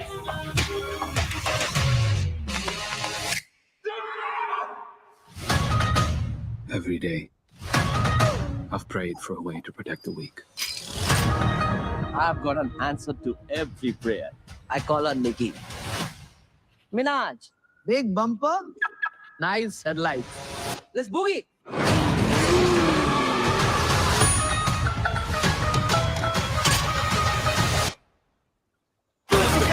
We got the street spots overseas, a Punjabi MC in the rap. On the count of 3, dropping body like the shot.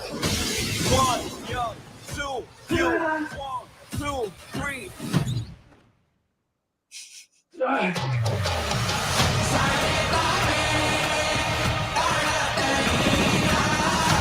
You need to fight for your mother, for all of us. Anger will not quiet your soul, my son.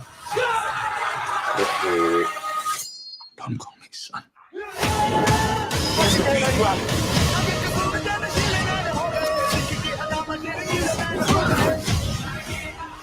It's time to remember. I think the stream is done. I think the stream is being shut down because we're playing this trailer. Just one small ember can burn down everything. Mark you. Ladies and gentlemen, are you ready for a fight? 1, 2, 3.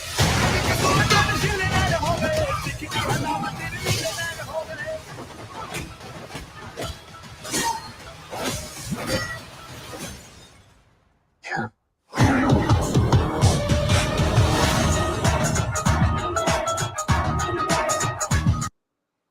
So this movie was gonna be like on Netflix. Oh, I think the stream is being struck down because it's been copyrighted. That's all right. It'll be back on. So we've still got 3 people watching. So yeah, it's quite okay. So it kind of stops. It stops going, and when it does that, they don't like actually turn it off or anything. They just like stall, and then we're back and like it's gone. So. And plus, then it's recorded anyway, so I get to save it and re-upload it. Without that, one of the things about this movie is that it was going to end up at actual Netflix, right? So they made it, right, and it got sold to Netflix. It was going to be put on Netflix. However, when Jordan Peele saw it, he was like, "Hell no!" So he buys it, right? He goes, "I am going to take it and I'm going to promote it and we're going to put it in the theaters because this deserves to be seen in the big screen." And he basically put his money where his mouth is, and that's why he's got the producer role, right? He was able to like actually, and he's someone who's like basically said, you know, I'm gonna like try to get more voices out there in filmmaking. And Dev basically went and wrote, and I don't know if he wrote, and maybe let me just check so we get some information on this. And I saw it and I was like, man, this looks cool because it's action packed. It's not like a friggin', you know, I don't like Bollywood movies in the sense like there's every friggin' 20 minutes as a song and dance routine. I've stopped watching Bollywood movies because of that. And that's been like for decades, I haven't watched them. But this sort of like, you know, like Slumdog Millionaire was a great movie. This kind of feels like it picks up from that. And it's got a really cool, you know, really cool. Is it Monkey Man? Monkey Man, right? Was it Monkey Man? Yeah, that's the name. Yeah, there's. Oh, I'm writing it Money Man. I don't know why. I missed a K. So Shalto Copley, the South African actor who's been in a whole bunch of films, right? He's in this as well. So Dev directed this, and he, you know, I guess he worked on the. Let me just bring that up. Just realized I haven't popped that up here, the screen for that. So this is the information from IMDb on it. So you've got anonymous young man unleashes a campaign of vengeance against the corrupt leaders who murdered his mother. He continues to systematically victimize the poor and powerless. Now, this is a huge theme in Bollywood, movie-wise, storytelling, you know. And it's one of those, cheers, Steve. And it's one of those, it's like, it's a core theme in Indian cinema. The poor being corrupt, abused by the rich, and that's because of the class structure, which they call the caste, C-A-S-T-E. And also, it's always a revenge story. There's always this. And it's something like I've been like, when I started writing stories, that's why I kind of gravitated to, because that's what I knew. And then later on, I just moved away from that, the whole revenge thing. But it's very, like, it's a very natural emotion, isn't it, to seek a revenge against someone who's wronged you. So, you know, what did you think? What did you think when you saw the trailer? Well, I was pretty impressed with how stylish it was. I mean, you know, Monkey Paw, Jordan Peele's production company. You know, I mean, it's hard to tell how it will fare, you know, from a trailer, but you know, it looks stylish as hell. It looks different. If you wanted some, you know, good sort of action movie, maybe this is up your alley. Yeah, I was super impressed by the trailer, and I'm excited to see this movie. It'd be cool. Yeah, and you're saying like in the trailer, you're saying like Ombak, and you're right. It kind of feels like the action scenes, like the natural sort of feel of how to fight. And like the funny thing is, like he jumps in the window thinking he's going to break, and he just like collapses. You know. Well, it reminded me of Ombak because I mean, well, I'd seen Muay Thai before, but it was the first sort of like, you know, first sort of time seeing like a Thai martial art sort of center stage in a martial arts film. So yeah. I'm assuming this is like an Indian sort of martial arts film, I'm guessing. I don't think there was any martial arts to that. It just felt like it was just normal fighting. Because like you see him, it's like just hitting. It looks like he's training. I mean, it looks like it doesn't look like he's just an ordinary Joe. He's hitting a heavy bag and stuff. So that's what well, maybe I'm off base. I don't know, but that's sort of what I got. Let me like, you know, take the volume off and we can be able to see. No, don't play it again. Don't play it again. The stream will end, dude. The stream. No, I won't. Like, I'll pause it and I'll get to where we'll show what we need to show. Right. So you're talking about how far was it, and when he was doing the bags? I'm not too sure. It was pretty. I want to say pretty early. Yeah, there you go. Here. There you go. Right. So I mean, I don't know if he. That's him there as a kid. Right. So like, okay, all right, this is like an Indian kind of influenced martial art. I don't know. I could be wrong. That's what I'm making a massive assumption now that I think about it. But same thing with the raid. You know, I forgot what the martial art is called. Is it Sadat?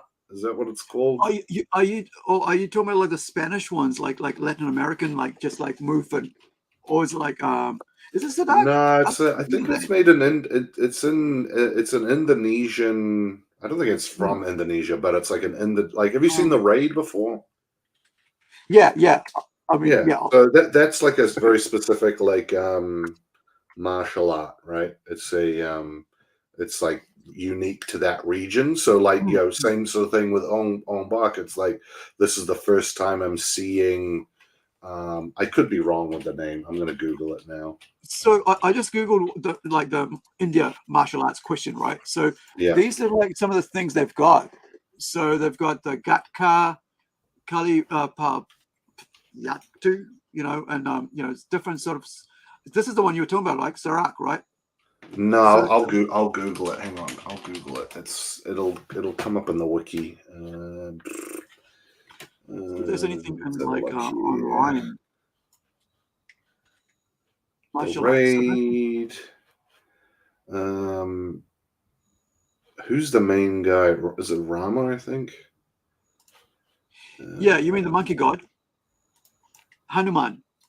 No, I'm just reading the wiki through. Reading out loud.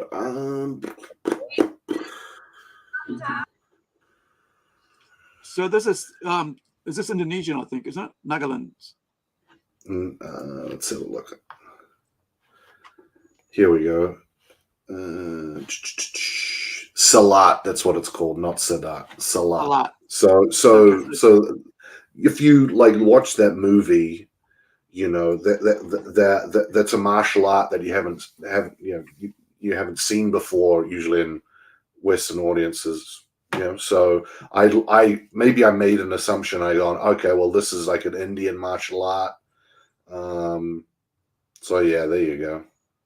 So it's sort of a lot of like joint manipulation and stuff. I don't know that much about it, but you're like, oh, this is novel. This is cool. Like I've seen, boxing, and I've seen Wing Chun. I've seen, all these different styles, in movies over and over and again. And here's a new one. It's like, oh, it just adds sort of a degree of freshness to the movie. So, Right. yeah, I think it'd be interesting to see. He could just be doing kickboxing. I don't know, but yeah, because that's what I thought it was. It was just kicking, aiming up. It's like one of those things. Like maybe he's seen maybe he's seen Ombak, right, on video, or he's seen like Bruce Lee's, Into the Dragon, and he's practicing. Having seen that, being influenced by that on video, and then so I think, but most of these, it's like a lot of martial arts, there are similarities no matter where you are. One or two will be you got the elbow to the face like that, and that's used in MMA because it's mixed martial arts, right? And I think that could be something maybe in that he's maybe practicing mixed martial arts, when he's got in the movie. I mean, like with Monkey Man, right?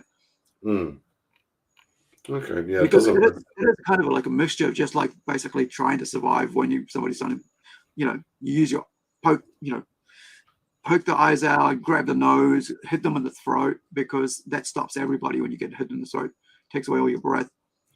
But really the front pounding the shit out of his dummy. Yeah. Yeah, if you haven't seen The Raid, it's absolutely fantastic, and it's I forgot the director's name. He has got a very sort of iconic way he films action. He's a Welsh guy as well, which is weird. UK guy. He's a UK guy. I'll find What's out. his name? Gareth Evans. There you go. That's it. Yeah. We looked at his movie a couple of while back, didn't we? Gareth Evans. I don't. So this is the think last. so. I think he lives in Indonesia. His wife. I'm just reading through now. His wife is Indonesian. Well, Malaysia. No, Indonesia. Indo. Yeah. He was Indo. Yeah. All right. Yeah. Fair enough. So let's look at these guys fight. Because this is a Salat fighting. So yeah.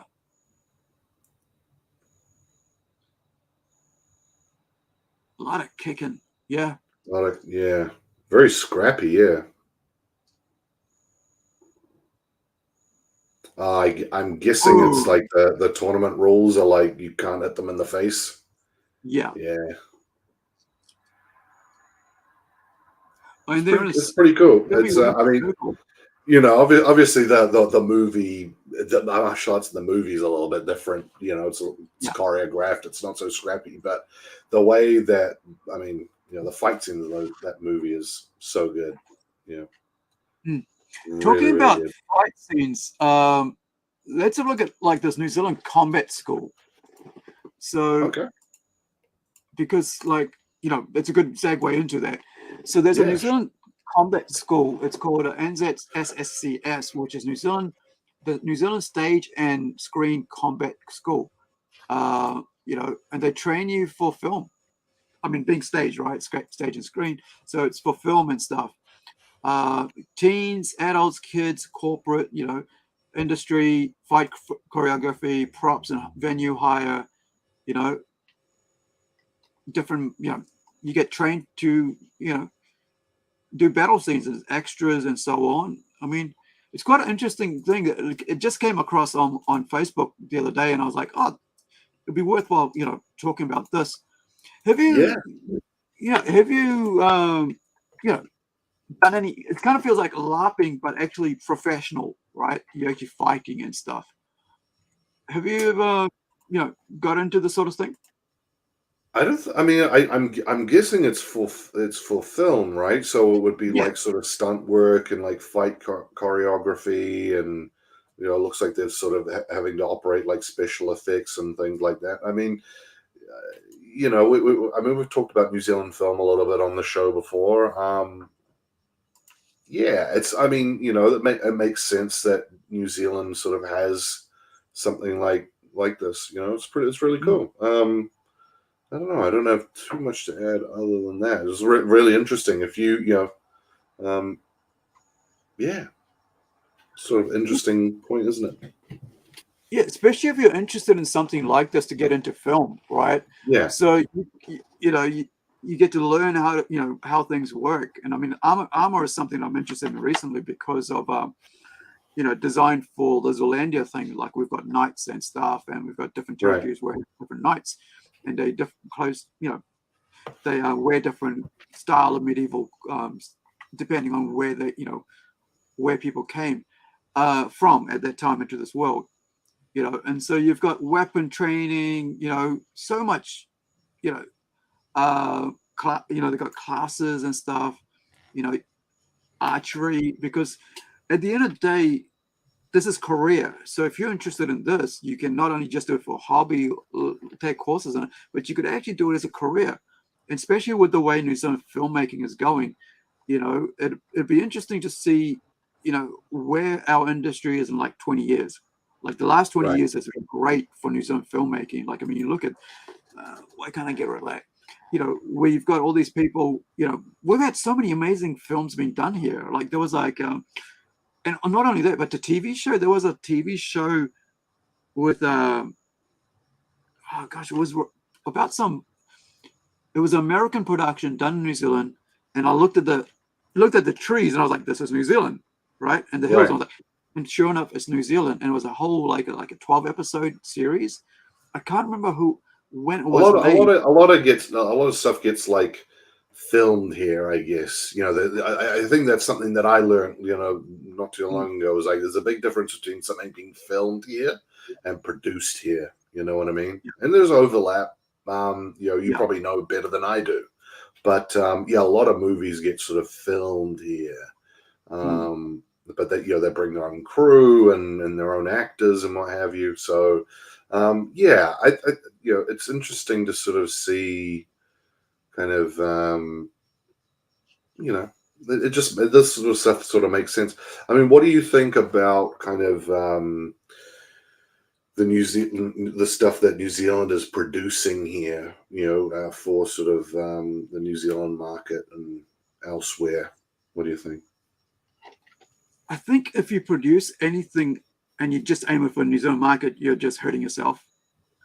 and I think the great thing about us is like we're always as Kiwis, we are looking outward, you know, we're always going like, what can we do for the great world, you know?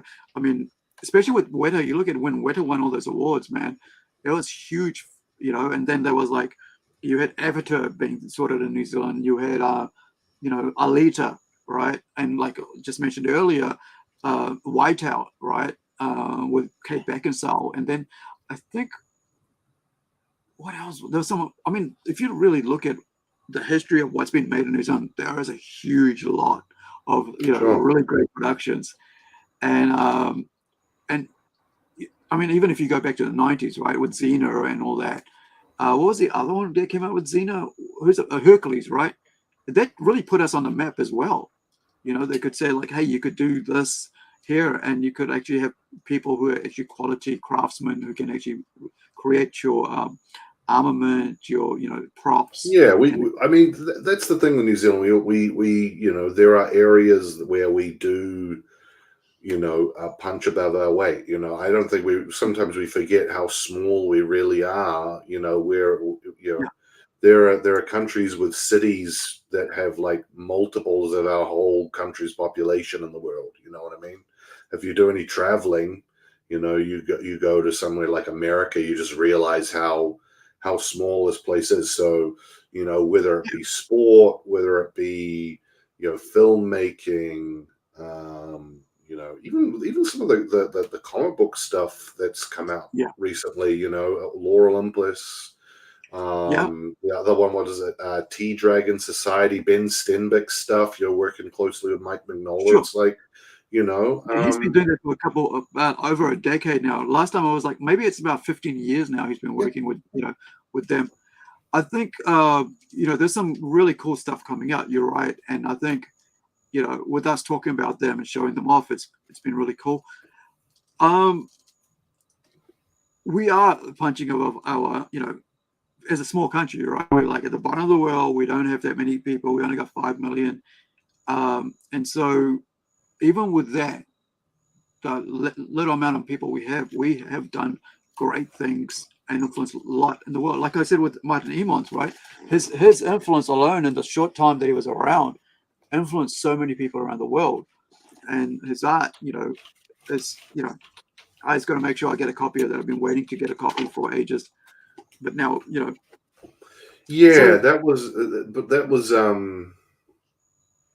and like bringing him. I don't think I didn't realize how close him and Stu were. Neither. Man. I kind of regret bringing up, but obviously, sort of, you know, they were close. So, you know, we maybe should have done our research a little bit. I mean, at least now we know we can. Like, there's about 19 other books out there that people can get their hands on. You know, the first print of these things, and that was my thing. It was like, hey, you know. Oh, right. The reprint. Yeah. I mean, no, it's a first print, though. It's not a reprint. It's a first print, which is what I thought was really cool. It's not like, you know, and I was hoping that they'll, you know, maybe, and I know he doesn't want to get into publish again, but maybe somebody, right, would pick up and like a hardcover re-release of it. And I'm sure it'll do well, because hell, I'd want a hardcover re-release of it. You know, to see all the extras that might come, and hopefully Emonds you know, estate, maybe, you know, someday decide to do that, to just put all his work together and just go, here's an omnibus of all his work, and whatever they decide to do with the money, that's up to them. But like, you know, it'd be great to showcase the greatness of him, and, you know, his what is that called? His gift to the world, right? Something like that. That sort of word. Don't think it's the right word, but something like that. His art to the world, and it'll be really awesome for that. Yeah, I wonder how that will work. Yeah, how that will work. Because he was an art. You know, he was an artist at the end of the day. So who these properties sort of belong to and what have you might be tricky, but yeah, it's interesting. Yeah, I mean, you can still buy his stuff online. You can still buy it online. You know, in anticipation of sort of the episode. That's where I sort of read it. White Trash, and so that's the one sort of benefit of like digital. You know, Stu sort of mentioned a bunch, like, you know, sometimes stuff is just out of print. You can't get a print copy of it, and that's Exactly. sort of the one advantage of digital media is that well, as long as the server's running, there's a copy out of it there, and it's usually cheap as chips. So yeah, it's yeah. All right, man. Like I had a long day today. Like I had like it was supposed to be like a half an hour live stream, went to about almost 2 hours with John Tom Hutchison. Check that out, guys. We talked about the comic industry and everything like that, and then also like I had an hour meeting, so I'm a bit zonked out with talking. But thank you for watching, guys, and thank you for your help, man, Chris. Rex. Next week, I'm not sure what we got going on next week. We'll figure something out, but I think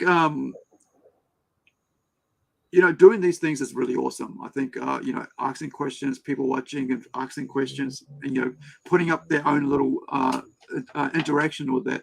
I think that's a great thing about these shows, is that you actually can ask questions and interact with the guests. So thank you guys for that. Do you want to close us off? Yeah, no, I was really excited to talk to Stu. He's such a character, and like I said, like I wasn't like just blowing smoke. His store is really special. It is. And it's a family-run business, and it's really a blueprint for how a comic book store could run. I've been to comic stores across the whole country, other parts of the world, Japan, Hawaii, Australia. It really has something special, and it's like I was talking about this sort of when you guys were going to the loo. Is that I heard you. I had the door open. Right, gotcha. The hobby, or the comics as a hobby or as an interest, as an industry, I think would be in a much different position if other comic stores sort of took note. It is it's very approachable, very comfortable environment. It's I'm trying to think of sort of what it is analogous to. It's like an art. It's like an art gallery. Yeah, it's professional. You got to think of it as a professional retail outlet, not a hobby place like that. Not your bedroom, like my bedroom, right? Or everything's everywhere. Right. It's got to be seen as a professional place. But yeah. And the amount, Sue touched on this as well. That is the great thing about those stores, and not just buying something online, is that the community and the value add. The amount of times that I went to Stu and I was like, dude, I don't know what to read. I'm feeling something different. I'm feeling like something like this. What can you recommend? Try this, and it's like, oh shoot, beautiful. He got, his store got me into Old Man Logan. I've talked about this on previous episodes. It's a fantastic story. So it's I'm just so grateful that he came on and gave us his time, and he's so knowledgeable. There really are some real nice nuggets that you could clip and ship, and anytime he's available, I'd love to have him on. There's so many other things I wanted to ask him. I'd love to have him back on and sort of talk about the industry and what have you. So I think it'll be a good thing to ask him to come back on once he finishes this thing that's got going on, like Comics Pro or something that's happening, right? It'll be good to the industry thing, right, yeah. So I'll have a chat with him and see if he wants to come back on and discuss that later. It'll be cool. Okay. All right, that closes us off today. So thank you guys for hanging out. We'll see you next time. Ka kite anō. Be well, be safe. Like I always say, if you've got a loved one close by, give them a hug, give them a kiss, and if they're not close by, send them a message and say, hey, how you doing? And because you don't know what people are going through. So we'll see you next time. I think I got a toy unboxing, stuff going on tomorrow, midday or afternoon, and we'll see you on Sunday, if not tomorrow, with another interview on Plunge Pop. Awesome. Thanks, Rex. Catch you, bud.